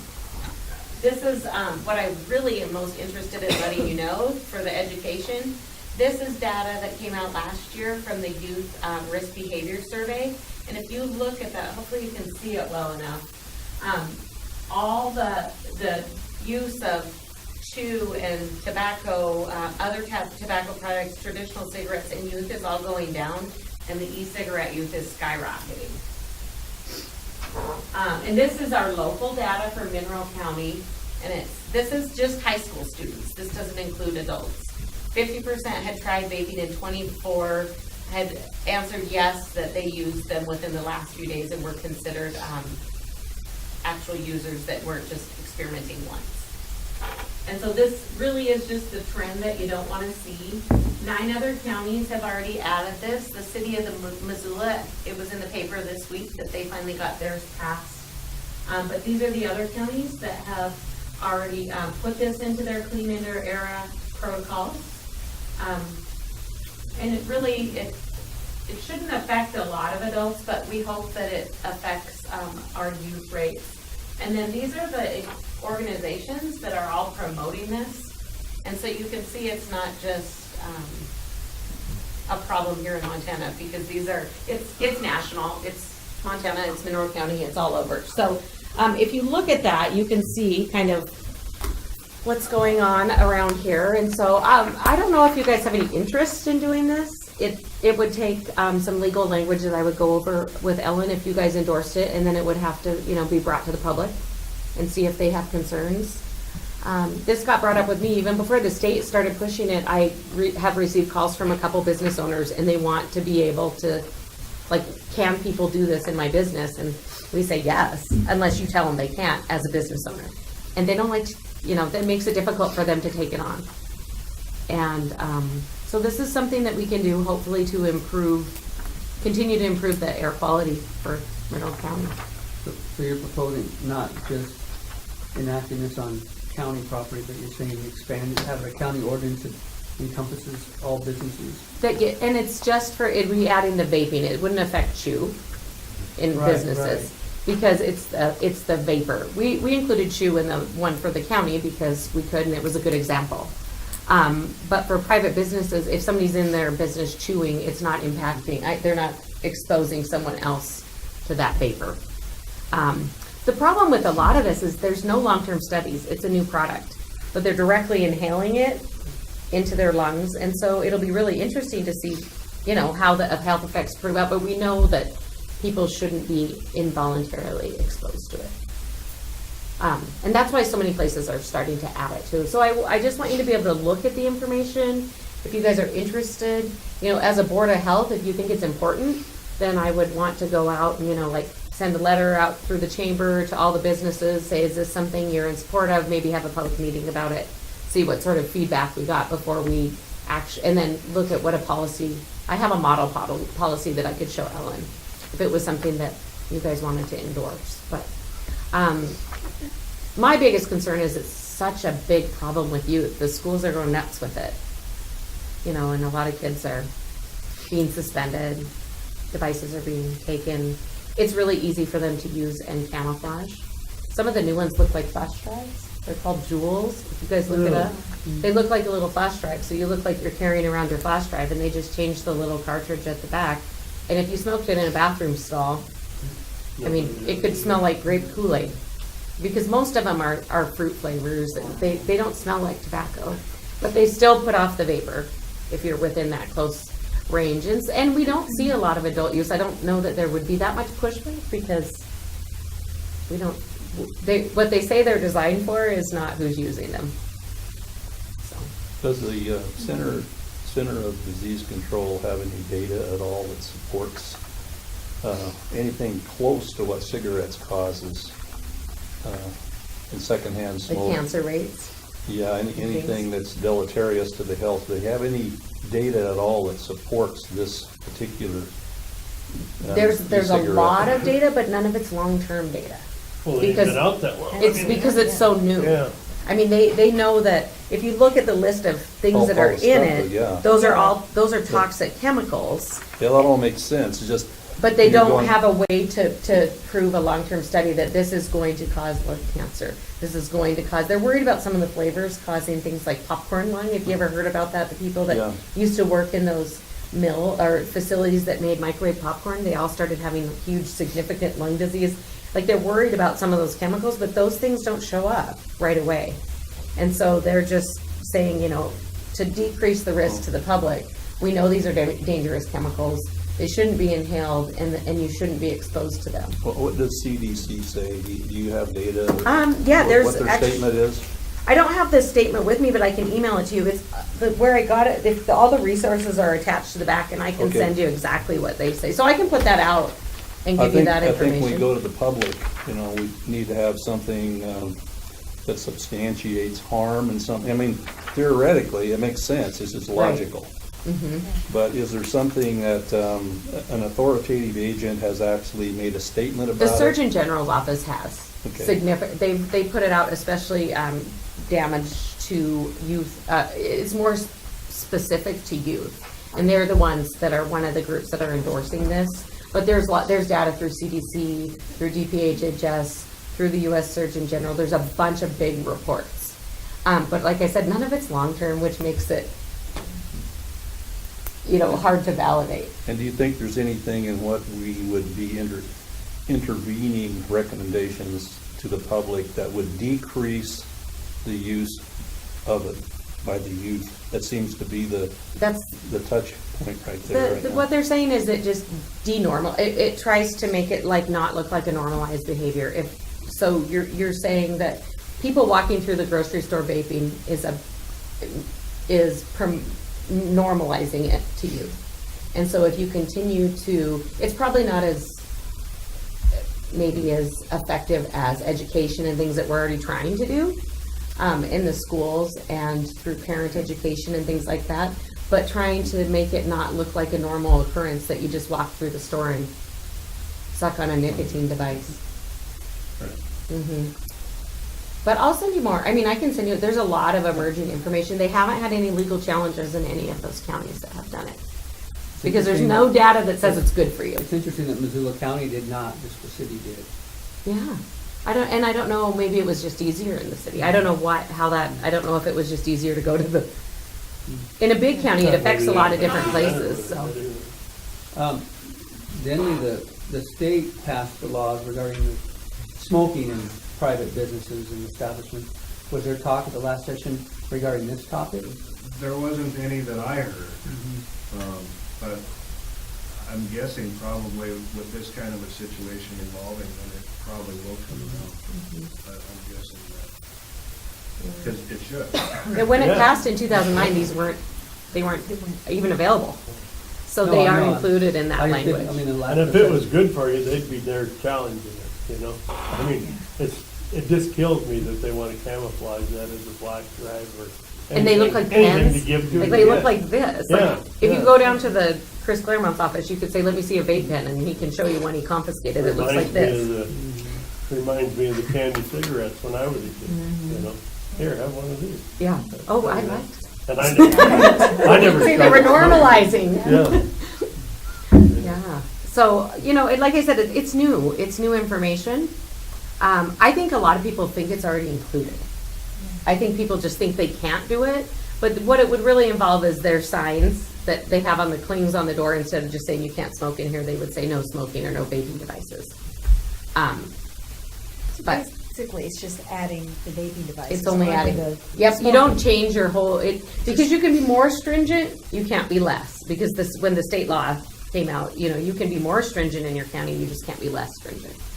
And so, and like I said, before I even started looking at it, it was businesses that were calling me like, we don't want people doing this in our business. It looks bad. It could burn something. If they're looking through clothes and doing that, they could burn something. They could, they didn't want it. But it's hard for individual businesses to do that. So. And the schools already have the right to do that. Yeah, all school properties that they're banned on. And they're included in all their, But furthermore, every activities. business also has the right to do that. Yeah, Yeah, business yes, I can, know. just Yeah. like the schools do. Right. Yeah, they set it as their own policy. Mhm. But it's hard for businesses to tell a customer, But technically vaping devices. I mean, they don't want to be the bad guy. If you're less than 18, is that a prohibited? It is since January. You used to be able to buy them when you were 4 years old if you wanted. Really? Yeah, until last year. But that's federal, that changes that standard. Or Montana changed it, but now it's federal, I think, too. They have it across the board now. Are there any data that supports the use of vaping devices as far as decreasing the smoking of cigarettes? That's how it came out, and that's how it was presented, but all the data shows that it's not. They just use it when they can't use. It's not been an effective tool for people to wean. What it came out is people would use it and wean down and slowly use less and less and less nicotine. But what it showed is they just use them in places where they can't smoke cigarettes, and then Okay, so we're not decreasing. so there's not any data that's showing that that's happening. Right. And like I said, they're not really appealing that much to adults. It's definitely, if you go and see who they're marketing to, you can tell. I mean, I don't know, I don't want a Sour Patch Kid baby fan. But they're branded that way, and the companies that own them are the tobacco companies. They're like RJ Red, with all the big, huge tobacco Morris. companies, Philip Morris. They're the companies that do this because their rates were going down and down and down as all the data came out that said smoking's so bad for you. There's less and less and less people using cigarettes, so this was their new product. And I think there'll be a lot of federal and state regulations coming down the pipe at some point. I mean, it's all new. So it may happen on its own, but this is something if you're interested, we could do now. Just because we do see it as a huge problem with, especially youth. I think it's a good idea. I don't know why it wouldn't fit right in with the rest of it. Yeah. Good. I mean, it's certainly something we could put it out there, like I said, through the chamber. I can ask for feedback. I just wanted to make sure you guys think it's something worth pursuing before I would. It's worth pursuing, I think. So. Think just as much data as possible Right. that's authentic, Mhm. that could turn the mind of decision makers in the county, Right. And I'll send you the CDC and like the Surgeon General. There's Appreciate that. Yeah, Thank you. because there's so much information. As you can see by the references. I mean, you can read for days and days and days. None of it's coming out that it's beneficial for you, but for long-term effects, I don't know. So that's it. Thank you. Mm-hmm. You guys were on board with that? I'm reluctant to impose it on a private business union, and I have always thought that, Bob and Bill want to have a bar, they should just choose if the bar is going to be non-vaping or vaping, or have hamburgers or have sushi. So I don't know about, I guess we can come to fight that battle later when, if the Board of Health recommends it, it comes to the board, and if we get people like Lincoln's and Jasper's and people. I mean, I understand what you're saying. Some people are a little bit too meek to say, I reserve the right to refuse all customers, or no cork boots in my store, or no vaping. But conversely, there's other business people who go, what the hell is Mineral County telling me what I can do in my bar? I mean, I just assume that if it is a thing that happens eventually, then let it be, something that happens. And I don't want to be the one telling people I mean, it's one thing we're doing just county property or whatever, like we do the smoking thing. Right. I just have apprehension about imposing county rules on private individuals and how they conduct their own private business, so. What about the seat belt law? I always had trouble with that one in the Did beginning it? as well. But what I did end up changing my mind on was the fact that driving is a privilege in which you have to obtain a driver's license and you have to meet certain criteria. And you have that license to drive on a public highway which is maintained with guardrail, stop signs, etc. So to abide by the rules of the road and getting your license, and if you're going to want to ride on this public highway that might have some hazards with it, deer or ice or whatever, that the state has the right to say, if you're going to be driving in a motor vehicle on a public highway, which you might get hurt and which we, the state of Montana, might have to pay your lawsuit, then at least we can minimize our costs and our liability by putting on your seatbelt. But if somebody owns a bar, then to me that's their insurance, their liability, their freedom to do so, and But I can choose to go to that bar or not. But on a Yeah, public I was highway, gonna say, I gotta when get I- on that highway to go to Missoula. you When know. I walk in that bar, the last thing, I've spent my time down in the Mockingbird and Mhm. went home and your clothes stink for 2 days. And, you know, Mhm. that ain't good. It's, I don't care what you say. It's- Well, and part I of never that was a fight was- smoker, I'd choose. Was people that worked there are inadvertently exposed. They don't have a Yeah. choice. Mhm. Yeah. And that's a lot of how the Clean Indoor Air Act was passed, Yeah. was Right. even though the business owner might not have a problem with it, Mhm. he or she might not be sitting in it all day. When there's so much overwhelming data that tobacco isn't real good for you. I know, but I don't know. That's why Gary's asking about that. I don't know if Yeah. there is. I'm not sure if there's overwhelming data with. And then also, there was a. Well, how problem- much data is there, I mean, on meth? You look at these chemicals. Well, there's not a that- lot of controlled studies Yeah, or yeah, volunteer yeah. for long-term I'm just letting you know my evaluation. apprehension. Yeah. My Yeah. reluctance. I'm reluctant Yeah. for those reasons. I just think it'd be worth putting it out to the Pursuing public and let and the see. public, let the public Well, and this is why I was putting up who recommends it too. If you turn around and look at the list of who's Yeah. endorsing this, that's saying this is what you should do for your citizens. They are not doing that without data. They don't make nilly-willy recommendations. They base it on data. And I guess- These are all groups that I would, if I was searching online, I would trust all of those groups. This isn't like fake news. And I guess back to the part that bothers me the worst is the marketing to the kids, Mhm. you know? Yeah. That says it right there. Yeah, and hopefully that will come down through the FDA at some point, that's not allowed. It should have already happened, but anyway, so this is, like I said, I'll put it out there a little bit and hopefully come back and I'll try and send you guys some, articles that if you're interested, you can read, you can look at the data. Like I said, you won't find anything long-term, but all the initial data is there's nothing good about it. And it does put a lot of nicotine out through the vapor, which you're exposing, other people too. And if you're a bartender or a food service worker, or you work at Castle's and somebody's smoking in the checkout line, you are inadvertently exposed to it. breathing in formaldehyde and glycols that No. Especially if you're a kid.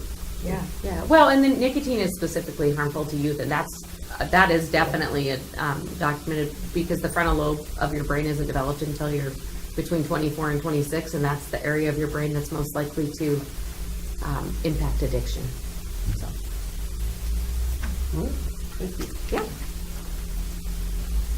So next on the agenda is communicable disease case counts and activities around media communications and local activities report. Jen Donovan. Yeah.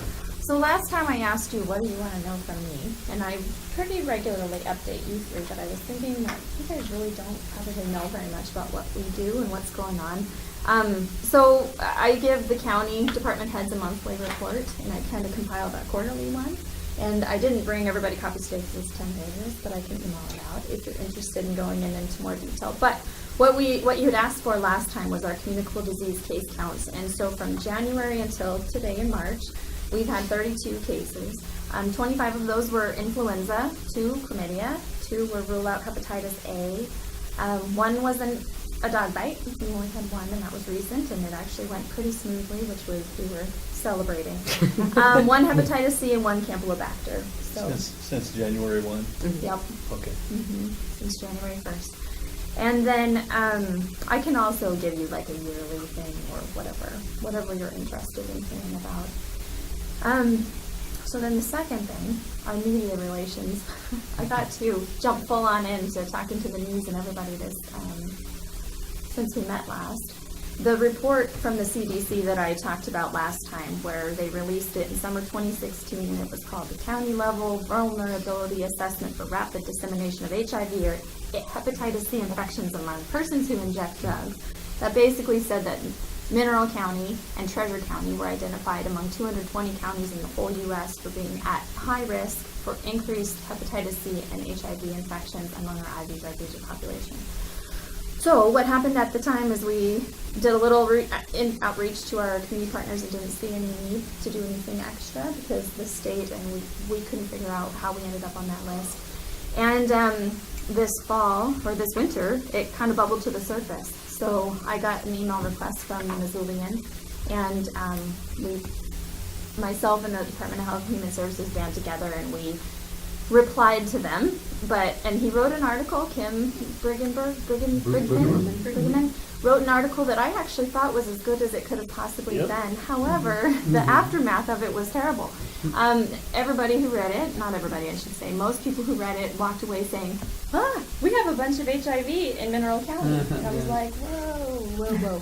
So we had to calm the hysteria. So I sent out an email to all of you and to all of our community partners. And then I did a news interview. Terribly mortifying. I really didn't like it. And we had a Mineral Independent article that came out, and after that, the questions and the hysteria stopped. So that was really good. And so I felt great about that. And then we also followed up with another Mineral Independent article that just talked about the recommendations for testing for hepatitis C and HIV. And I haven't had any questions about that, but I was pretty careful to include resources and links in case somebody doesn't want to ask a question, but they know where to find the information. The good thing that came out of that is I got experience talking to the news and media, but also we increased our communications with all of our community partners. So now on a weekly basis, I'm touching base with the schools and our clinic and our hospital to find out if anything is trending. And then I've also asked like our law enforcement and Ellen if they're seeing trends in anything, like increased drug arrests or something like that, to then communicate that with us. So that was good. So that hopefully has been put to rest, but we shall see. I don't know what will come up. Do you keep a ongoing trending of these reports on communicable diseases so that, first quarter, we know roughly what? Yep.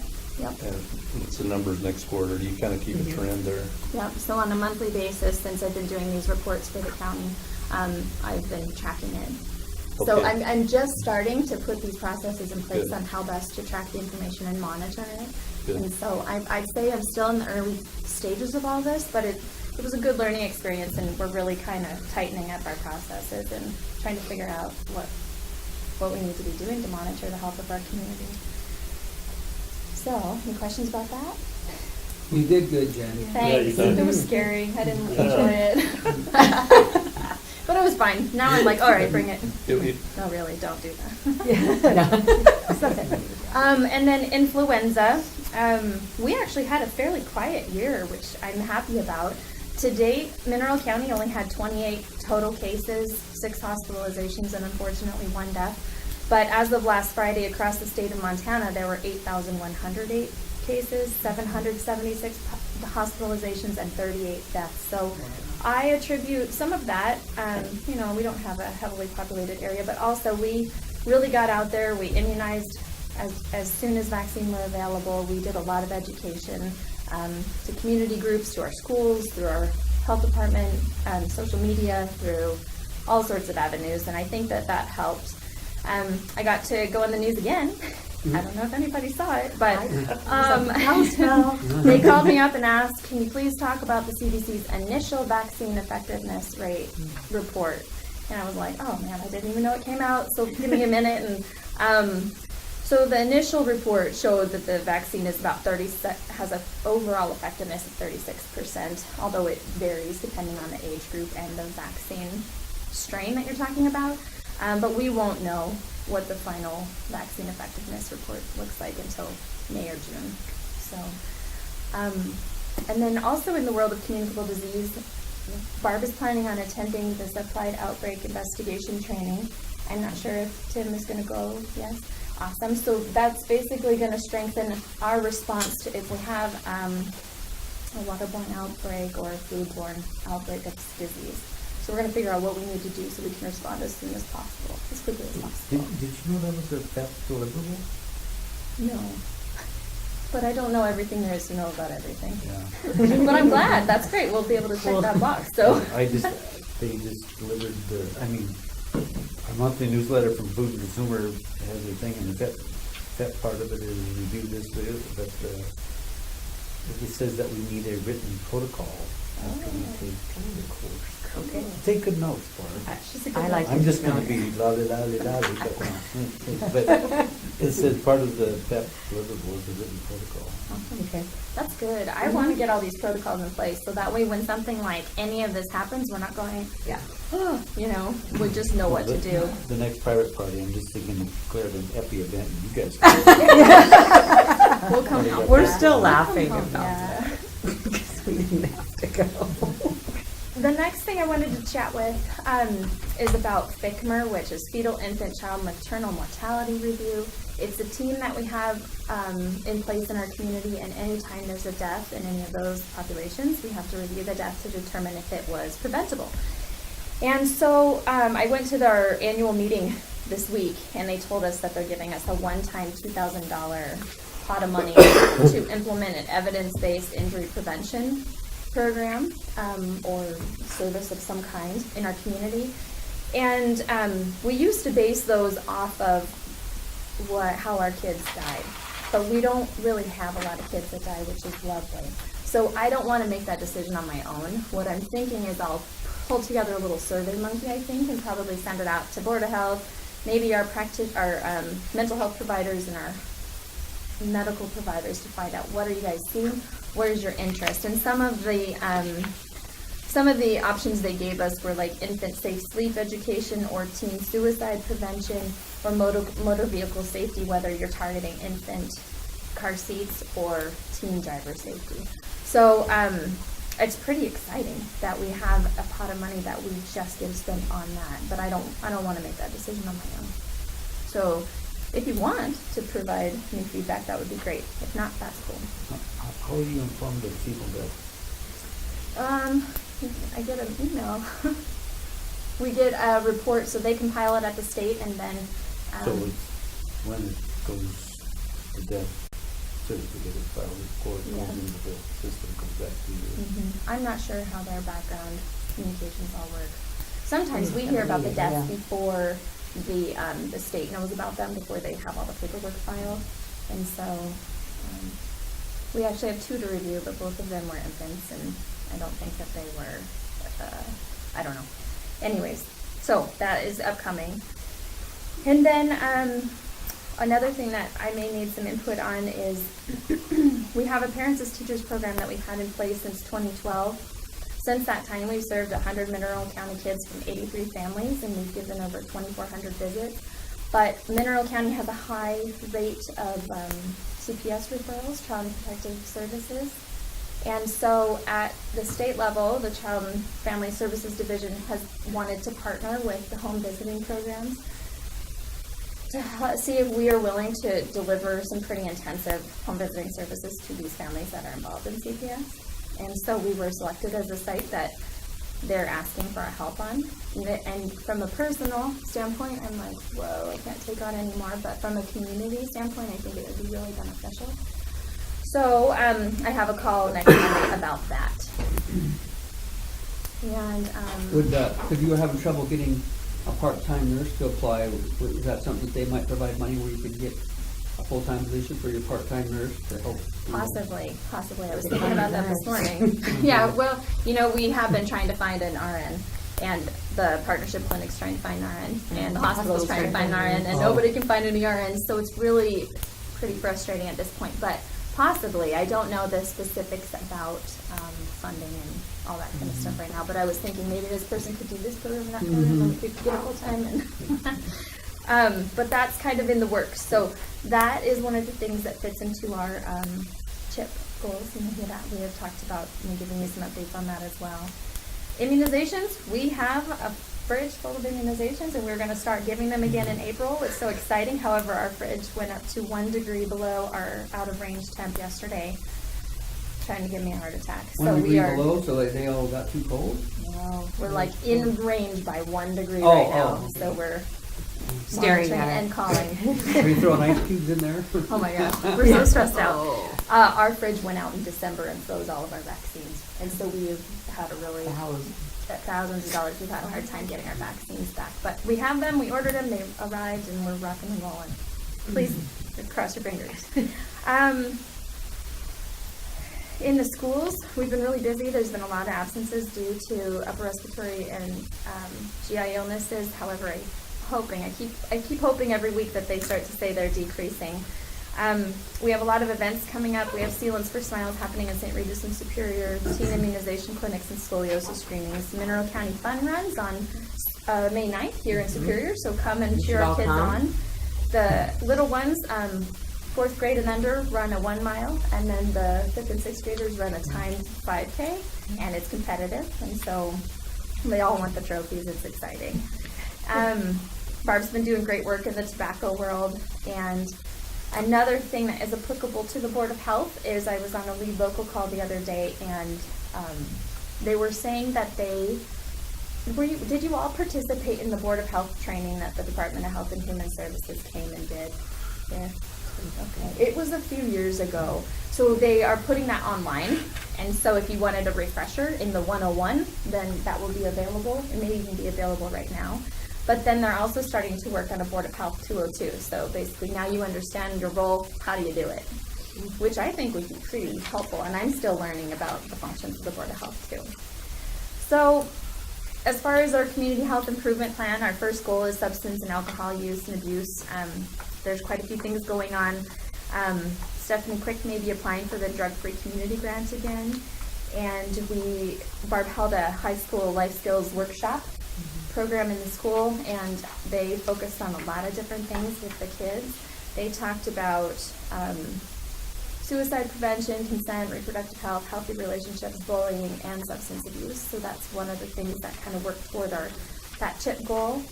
In the unemployment world, we're really focusing on improving our built environment. So our team pulled together a group called the Building Active Communities Initiative and applied for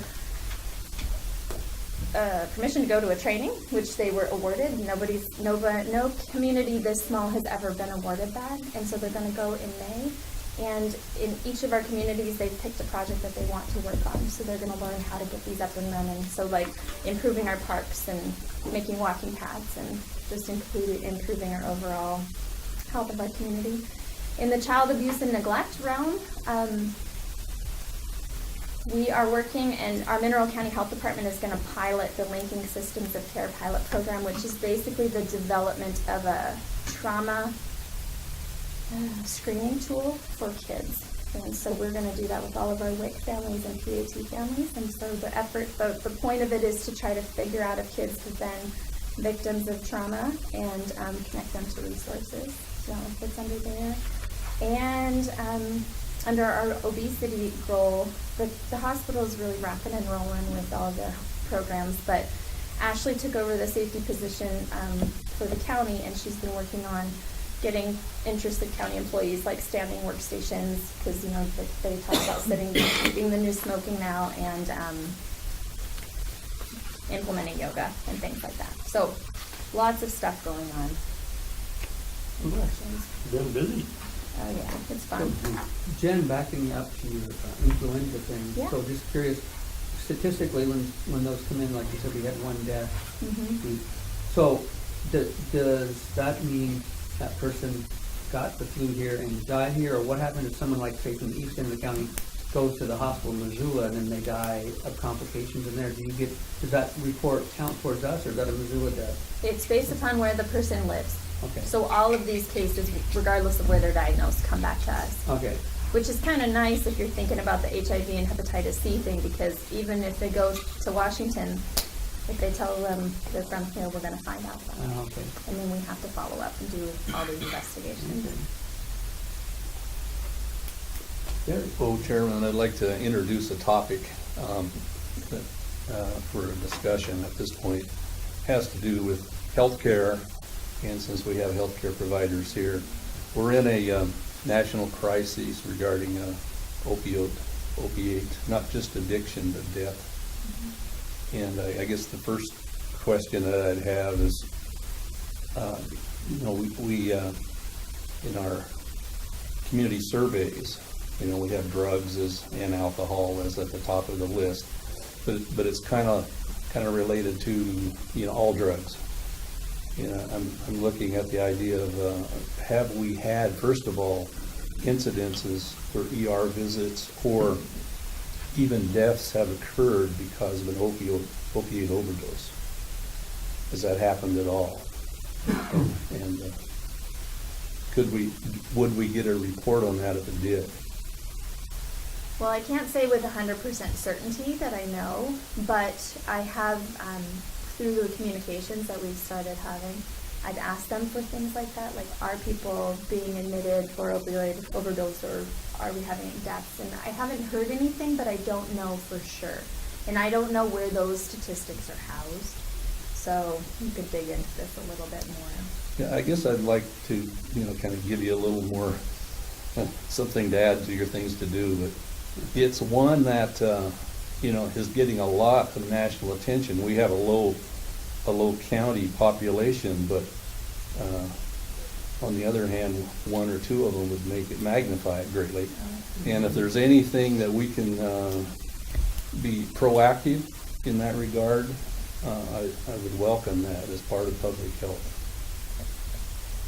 And I think there are some things happening, but yes. Okay. Yeah, and related to that, it's not just the deaths, but I think it's the misuse too, and with the abuse of it. I think there's probably a lot of that in the county that we don't know about. And if there's some way to track some of that, I don't know how for sure. But I'm sure there is, personally I've run into a couple of encounters where miscalculations occur. So you get a bad batch, or you get a wrong drug, in what you thought you were going to get, and people die. And I haven't heard of that happening in our county, but if there's anything that we can do to, educate, I guess would be the first. Educate's kind of a benign term when you're talking about addiction, but even something, maybe a questionnaire of, there's a lot of pain medicine. People have gone in for a lot of different kind of operations, and you get prescribed a month's worth of pain pills, and even maybe questionnaires of, say, how much of that did I even use? I mean, a lot of people, like for myself, 2 days out of a month's prescription because I tried not to use it. But even to find out that information of how much is overprescribed even in this county, not being used. So I don't know how you could track that, but I mean, that shows how easy it is to get that prescription out there. Yeah, those kinds of data are difficult to extract. It would take somebody kind of dedicating their time to trying to analyze that and getting prescription data and doing some kind of surveys and so forth. I mean, there's time and money involved in getting that information, but I think it's somewhere along the line we should not have a blind spot here. We should be thinking about this issue. I agree, and I've been thinking of some people who would know way more about this than me, so I think we'll follow up on it. at our next Board of Health meeting, and we'll just kind of give an update to Right. the sources that are there, or is there something specific that you want to see happen in the meantime? I just, what I'd like to know is if there's anything acutely happening in the terms of opiate overdose. Okay. I'd like to keep it confined to that area, because that's, seems to be where the national attention is right now, and there may even be possibility of grants or funds or whatever that could help us analyze, what's going on here. I mean, it's pretty small potatoes when you compare to national populations, but, they're talking like 700,000 people die a year from it. Well, it could happen to us. Can I add just one thing? I did hear the other night on the news that 25% of the people that are prescribed opioids as pain pills become addicted. And that's prescription drug use. Yeah. And that was, 25%, 1 in 4, that are prescribed it for an injury or an operation or whatever. Yeah, I've been interested in, I know Dr. Pafford has been involved somewhat in pain management. I don't know to what extent, the clinics and so forth have in terms of protocols in prescribing. I do have some pharmacy background, so I could help look into this, at some point, but, I would like to, kind of dig a little bit here and see what's going on and see if there's something that we can start remedying, if there's anything possible. That's great. So, I guess the next thing on the agenda then is to set our next meeting date. Anybody got any ideas? When does the flea circus?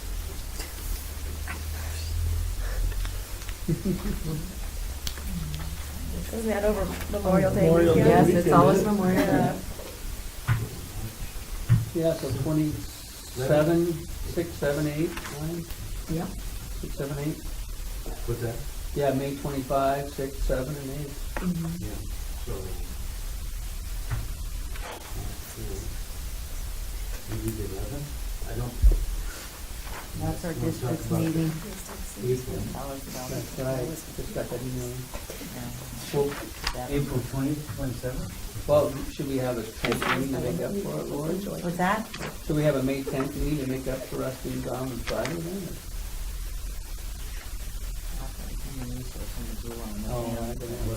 May 18th? Now, on May 11th, Tim, we have a District 10 County Commissioner meeting in Kalispell. So Lori and I will be gone.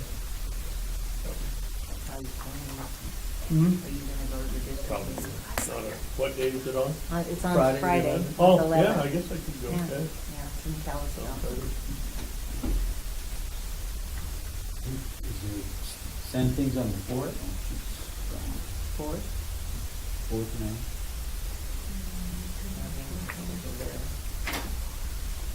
We could shoot for the 4th of May, but it'll give me enough time to get that thing started. We're gonna Get it have, out.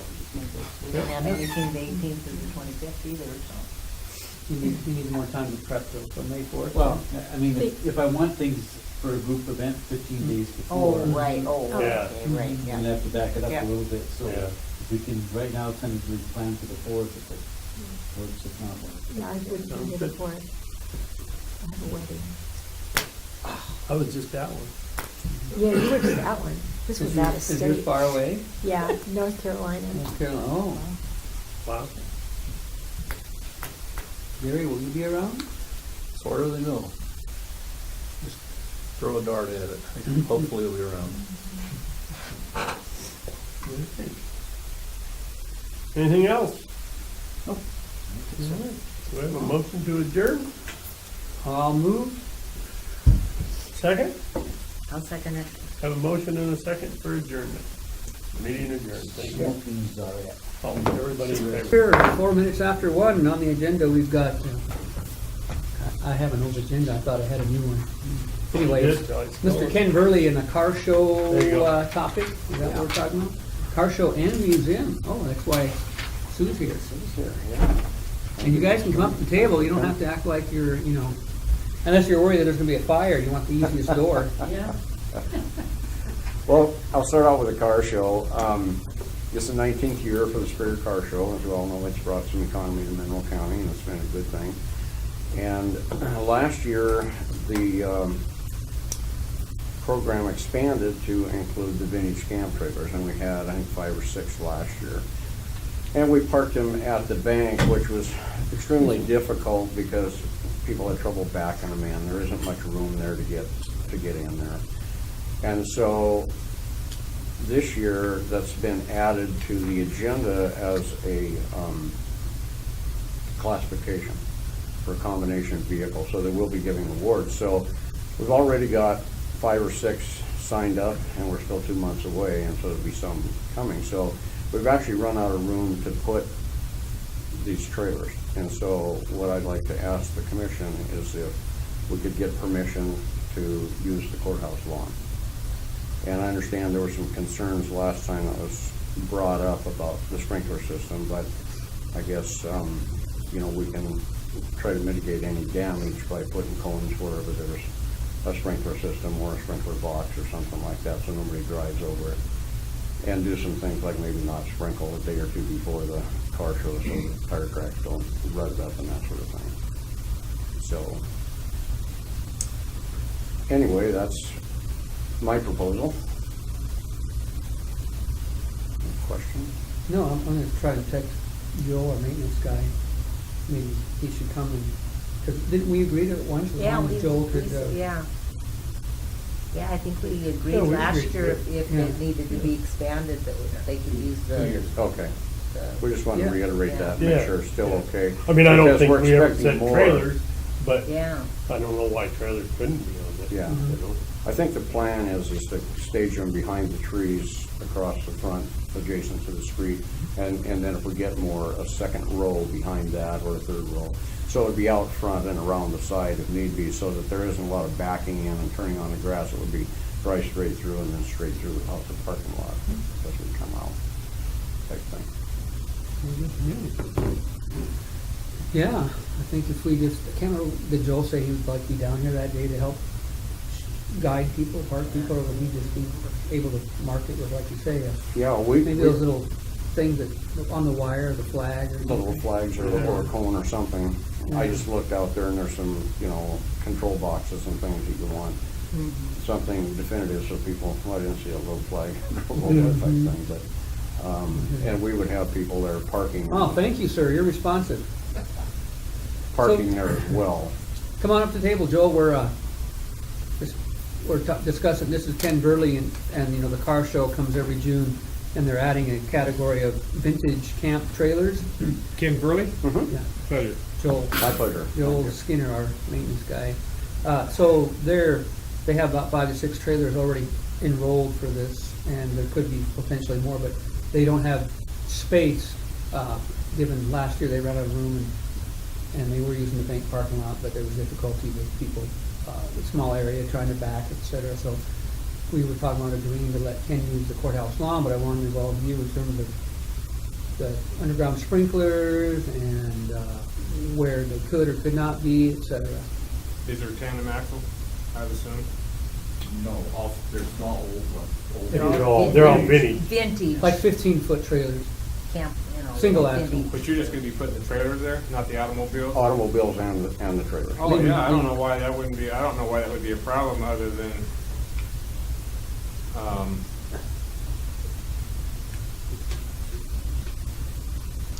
would it not be, maybe just a bit more prudent just to park them in the parking lot? Well, Except they want to there. show them. I mean, Yeah. Oh. It's a car show. It's a car. All right, I'm catching up. And other cars are on the lawns too, so it's kind of a front street attraction.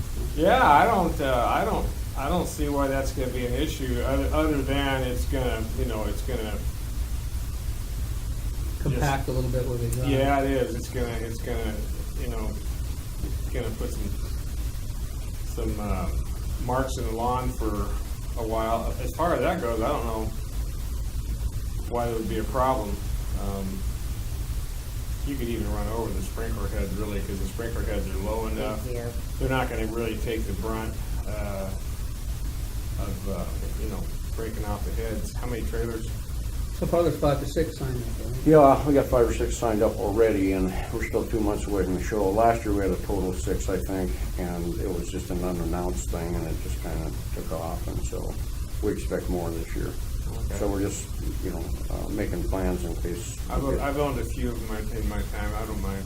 All right. It would just be like the control boxes that you'd have to kind of Yeah, that's maybe the only. mark. And then Yeah. there like a tank or a drain or no, a lid that you fill up your fuel, Yeah, when you get closer to that, are you gonna be around? Sure. Maybe you and I can just walk the lawn and I can show you where the manual boxes are for the sprinkler systems, and you already know where the tanks are for the heating fuel. Yeah, I think maybe we should put some cones or something down. Yeah. So that's what we'll do when we get together and do that a little more. Okay. Does that sound a good idea? Sounds great. And we'll Thank just you. try to stay away from where the tank is. We don't wanna put any added Yeah. pressure on the tank area. I looked at that, if we come in through on the asphalt alongside the building, and once you clear the trees, you can get out around the tank area pretty easily, get out towards the street there. And for that matter too, you could enter off this parking lot. Oh, Yeah. right. Go There- across yeah. this. But There aren't- we're aren't they gonna- parked- You could enter off the parking lot and then just pull along the front of the lawn, and then stay completely away from that tank area, and then just skirt around where the tank area is if you wanted to, and run them down 3rd Street if you wanted. Mhm.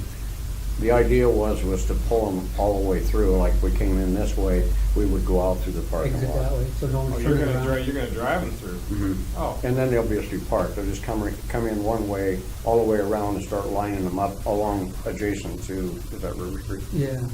And then However you wanna do a it. couple rows out there, so. That way Well, nobody just- be twisting and turning back. They, one way in, one way out, Yeah. everybody go in the same direction, no one has to turn. Yeah, just stay off the boxes, the Sure. irrigation boxes, and as little bit of weight on the fuel tank area as possible. I don't know why that would be. Well, yeah, you just cone it off, Yeah. to where they're, While we're talking about the lawn, is there any movement on getting rid of this? Kiosk, I seen them out Next there looking Wednesday. at it one day. next Wednesday? Leaving next Wednesday. Oh, okay. Somebody bringing in a nice large set of forks to pick that thing up? I am. So that's why I know it's going Wednesday. Oh, The very- city's actually rented a piece of equipment for me to move it, so. Oh, very good. Hoping you go to pick it up that it stays in one piece. Yeah, that's, That's city's the part. plan. yeah. But they scheduled the equipment for next Wednesday. Okay. Would people be setting up on Friday or Saturday, Ken, your trailer thing? What day? Could come in Friday night. Friday night? So you might even be here a little bit when they show up if you needed to help. That would be Organize. great. But I'll just get in touch with you and we'll just make it happen. Yeah, you wanna write down my cell number too, so you wanna get hold of me? I can write on this. 360-8983. What weekend is this? The first weekend in June? Yep. Yeah. So June 1, 2, 3. Ken mentioned something right at the beginning there about not sprinkling for a day or two before. Yeah, I We've guess done it that kind on of depends on the weather, if it's raining, it probably doesn't matter, but I don't even know if you'd be sprinkling then. Yeah, in the old school, we've had quite a bit of experience with them parking there. If you leave it dry out for a couple of days, don't sprinkle it real heavy. That's a good idea. And if you mow the grass the day before, of course, you pick it all up, don't you?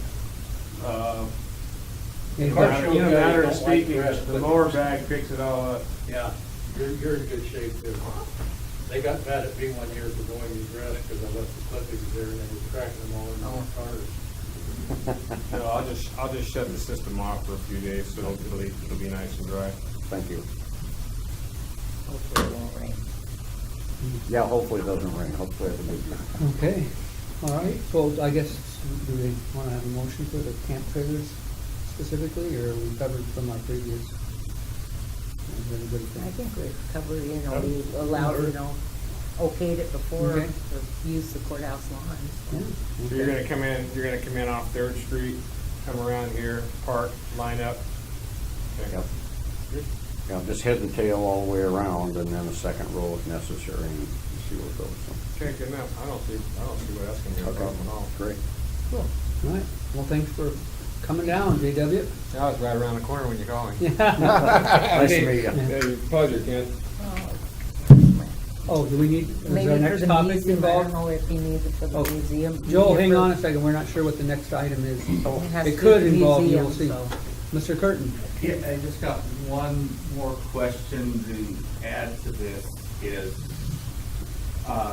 the speaker system, communicating with everybody, because we're covering 3 blocks now. And the problem is to try to get entertainment and announcements and everything. And I was wondering if it'd be okay if we got a second DJ to set up like by the courthouse steps there. But he'll need electricity. That's not a problem. Now, I seen there was electricity on the pole out there, the light pole by the stairs. And if you want, the car show can write you guys a check for $5 for the electricity for the day, whatever. But just wanted to make sure that would be acceptable for you guys. Is the power he's referring to always on, Joel? I think the power you're talking about is right out here. One of the light poles out Right there. out here, right out the annex front door. Yeah, you're right, yeah, that's where it is there. And that's always charged? Oh, yeah. Yeah, it's live all the time. Okay. All right, That's so your DJ acceptable? brings us all his own stuff, he just needs to plug in. Just need some juice. And if you want, if you still want to do it from the courthouse steps, you just run a line, Extension cable. Yeah. line, and you'll be fine. No rap music. No, these are old geezers, it's all 50s, 60s. Well, that'll work. But there are younger people who are getting into 70s and 80s music also. You gotta kind of play what the people want to hear. So it's just a rap, so. No, we ain't going that. So then Start Sue, doing is the your, rap, where Glenn's gonna wrap somebody upside the head and that kind of thing.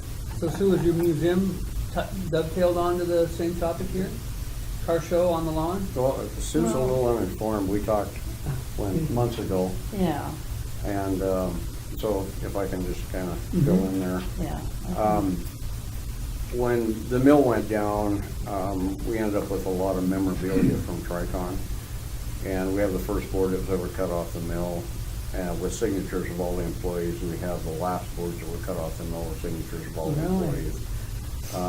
Just a lot of different things from the mill, pictures, and there's a lot of stuff that's all in my garage. But anyway, the proposal was, or the thought process was, to see if we could give that to the museum. But there really isn't enough room at the museum for even what they have now. And so I talked to, of course, Tricon and IFG about putting some money up to add a room to the museum. And they've each committed to 17,500 feet, so we have $35,000 to contribute towards a room for the museum to put basically sawmill stuff in. And in the course of that conversation, then the nice ladies from the museum, which I need to applaud because they put in a lot of time and effort down there. That museum is absolutely awesome. I was totally surprised when I got the tour when we started talking about this. But anyway, there's some outside equipment that they'd like to get outside, and so I think you were thinking maybe a concrete slab or something outside, but I was hoping we could incorporate that into our project to maybe put a slab outside somewhere so that we could display the stuff that's now hidden in the basement and get some more of the history of Mineral County, because, in looking through that, it's absolutely stuffed in there, and there's some fabulous stuff in our museum that really needs to get out where people can see it. And so, anyway, with that being said, I wanted to propose that to the commission to get your thoughts and see if that was something that you were at all interested in. Or We if need a you wanted- slab outside the museum library building to put some of these things? As part of it, yeah. Yeah, somebody else wants to build on to Right. the museum. Well, we talked before about raising the roof and moving the sides out of the building, but you're talking $250,000 to $500,000. And we couldn't see our way to do that. Maybe we could float a bond issue. But we all need more room in there, the library and everybody. And they were talking about where the building goes in. Yeah, the building now on both sides is kind of like that. Right. And my thought was just to box it in there, and if we took the siding off, if we could get it off carefully, we could reuse it back here so it would match the siding that's existing. The roofing would be a different story because it would be a little tougher to match the roofing. And so, I've also talked to a number of people that have said they would volunteer to help too, so $35,000 and some help, maybe we could do something, but it's, to change the building that would have to be the approval. I have a grant thing here that we just received. It's from $25,000 to $150,000, I believe. And it's for museums and libraries. But, whether we could get it or not, it's supposed to be, for every dollar, we put up $1 or $2. A match. Yeah, a match. But, we could try it and see what happens. Was there at one time where I've owned some vacant house that was for sale? Over here at Campbell's on the corner. And that's probably not even an option for you. I was just thinking of. Well, they've pulling come money. down on the price, but I don't know what it is right now. Yeah. Are there any other county buildings that are not in use that we could incorporate anywhere? Is there anything up at the hospital or? Well, By the hospital it's just, district. yeah. That's the Yeah, hospital that's district. Yeah, it's not in the old county hospital district anymore. It's not part of the county anymore. Is that privately owned? It's owned, well, the hospital district that decides on all the land, but whether it's a partnership in Yeah, there. it's, it's a kind of a corporation. Is it a taxpaying entity? Or is it county, like a school district? They're looking up for it, I don't know, big question. I don't believe they paid taxes, no. I just wondered if it's like the Weed District or the school district or the hospital district, and it's actually county property if they're not paying taxes on it. So Well, they are on a piece of it, the piece that doesn't have any buildings on it, that other piece, Yeah, that that was given to 'em. they're paying taxes on that. it was a county hospital.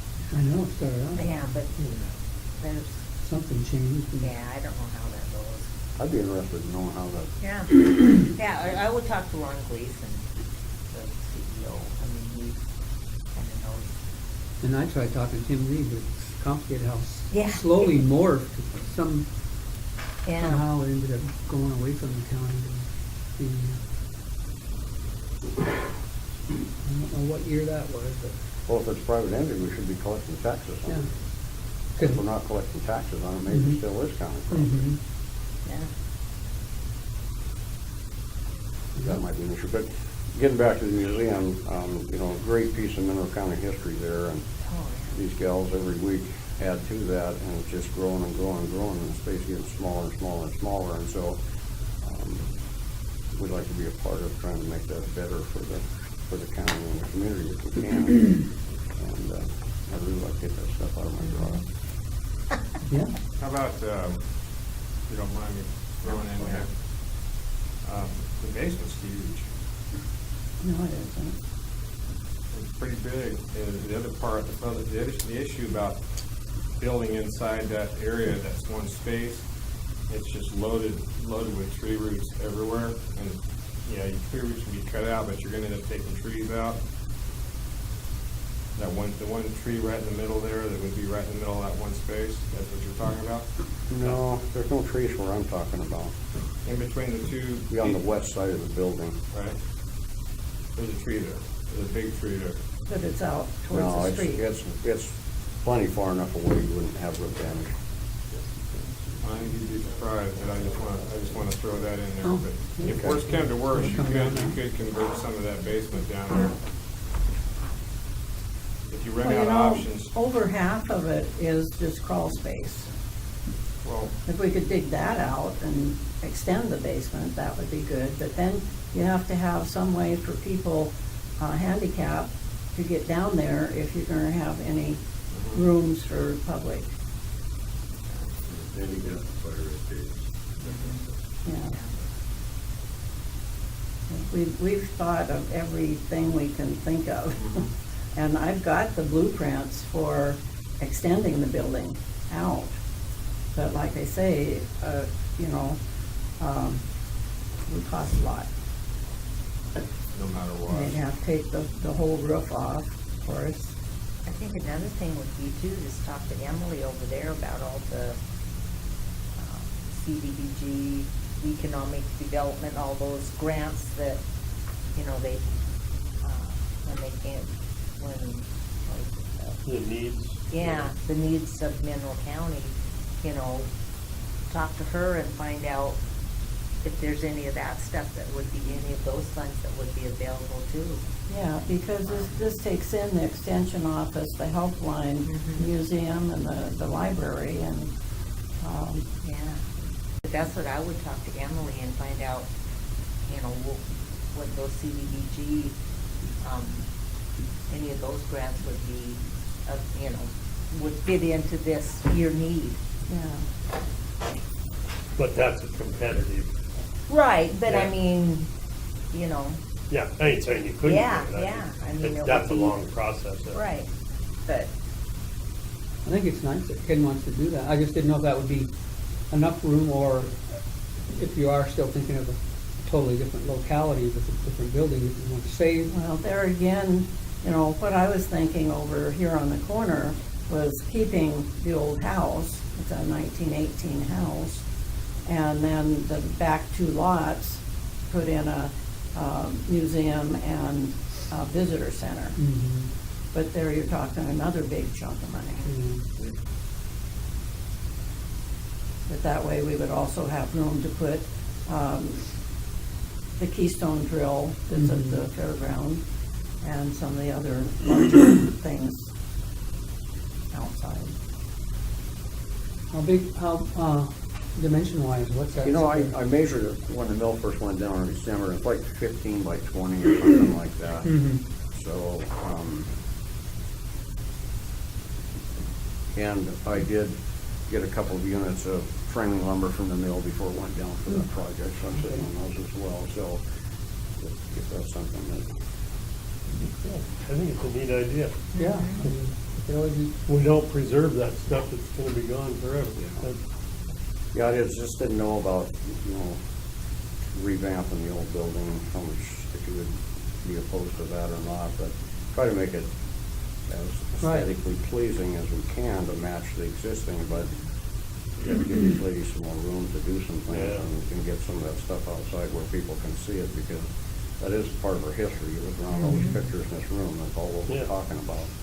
And throughout the entire county, and I'm sure there's other people who would like to bring things, there's just no room. So, No, I think the idea maximizes good use of space. It's currently kind of, that whole design is kind of a waste of space. I think it's a simple, remodel, really. Have to figure out how to get out to it. yeah, I kind of looked at that. I think that there's one window there somewhere that I think we might be able to take out and put a door there. To take a look at that again. And then in that room to the south, we could open that wall up there too and come through that way if we had to. Yeah, we'd like to keep the building in the same shape But like I say, we're actually wasting space with those two sides that come in like that. But it was built in 1940, 41, and Forest Service buildings and hospitals were all being built like that. But if nobody cares whether it's that shape or not, you know, Yeah. would give us more room. Yeah, I think one of the time, I think it's a good idea. I think Yeah. maybe we should let you do a little bit more planning and research, and then maybe we should put it on the agenda more clearly what it is, so if somebody does have any, doesn't say that they didn't know, or you know the way it is now, people might not know we're actually discussing the Sure. architectural. Yeah, maybe we. Well, I'd be Well, happy maybe to- somebody More else people has some might come, ideas, too. yeah, Yeah. more people might have Yeah, ideas you and know, come forward. That's just one suggestion, but, you know, if we had added on to the end of the building, if people were concerned, but that's a lot more money than this. Right. You know, this is one wall that we Right, have to yeah. build, and then we have, you know, the trusses are gonna be a little bit of a problem because of tying them in with those two existing ones. We have to change that a little bit, but, because the two roof lines on those two outside buildings are different. So we have to build the other one up to match and then come off at some kind of an angle that would be architecturally compatible with what's there now, so. And then our accountant lady friend was here today, so she, we asked her about the hospital. Mary's gone, I wasn't able to. Oh. I searched all of the tax bills and I only see one for $811. So I'm thinking no, but I'm not 100% sure. And that's for that. It's for a separate piece of property, yeah. So, you know, there's 5 different, tax, like parcels for them, but only one of them had a tax bill. So I'm thinking they don't, but really I think Mary would be the one to ask.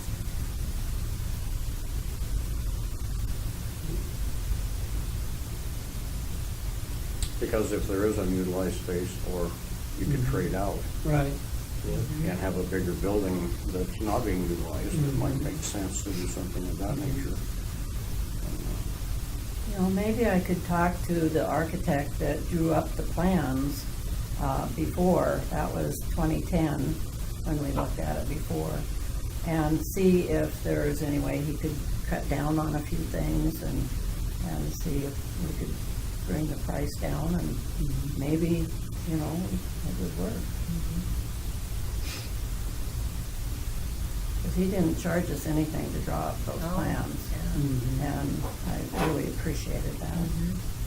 That was Richard Millender. Yeah. Okay, Well, Yeah. Cool. so you wanna table it, try to get further information, is that? yeah, and then we can where put we're it at? on the And then- agenda and With the make more- it more, So you'd like for us to kinda come back with a definitive plan? Yeah, And that makes sense. We just want to get this in front of you to make sure that Yeah. we're all on the same Yep. page here. You know, I haven't talked to IFG since December, but obviously Tricon's still in the game. I'm sure they will be too. So cool, we'll go back and yeah. bring you something to say yes or no about. Maybe we'll have an answer on the hospital budget. Yeah. Yeah, that would be interesting. Yeah. Regardless and all this thing. Okay. All right, well, thank you, sir. Thank you guys. Thank you for your time. Yeah.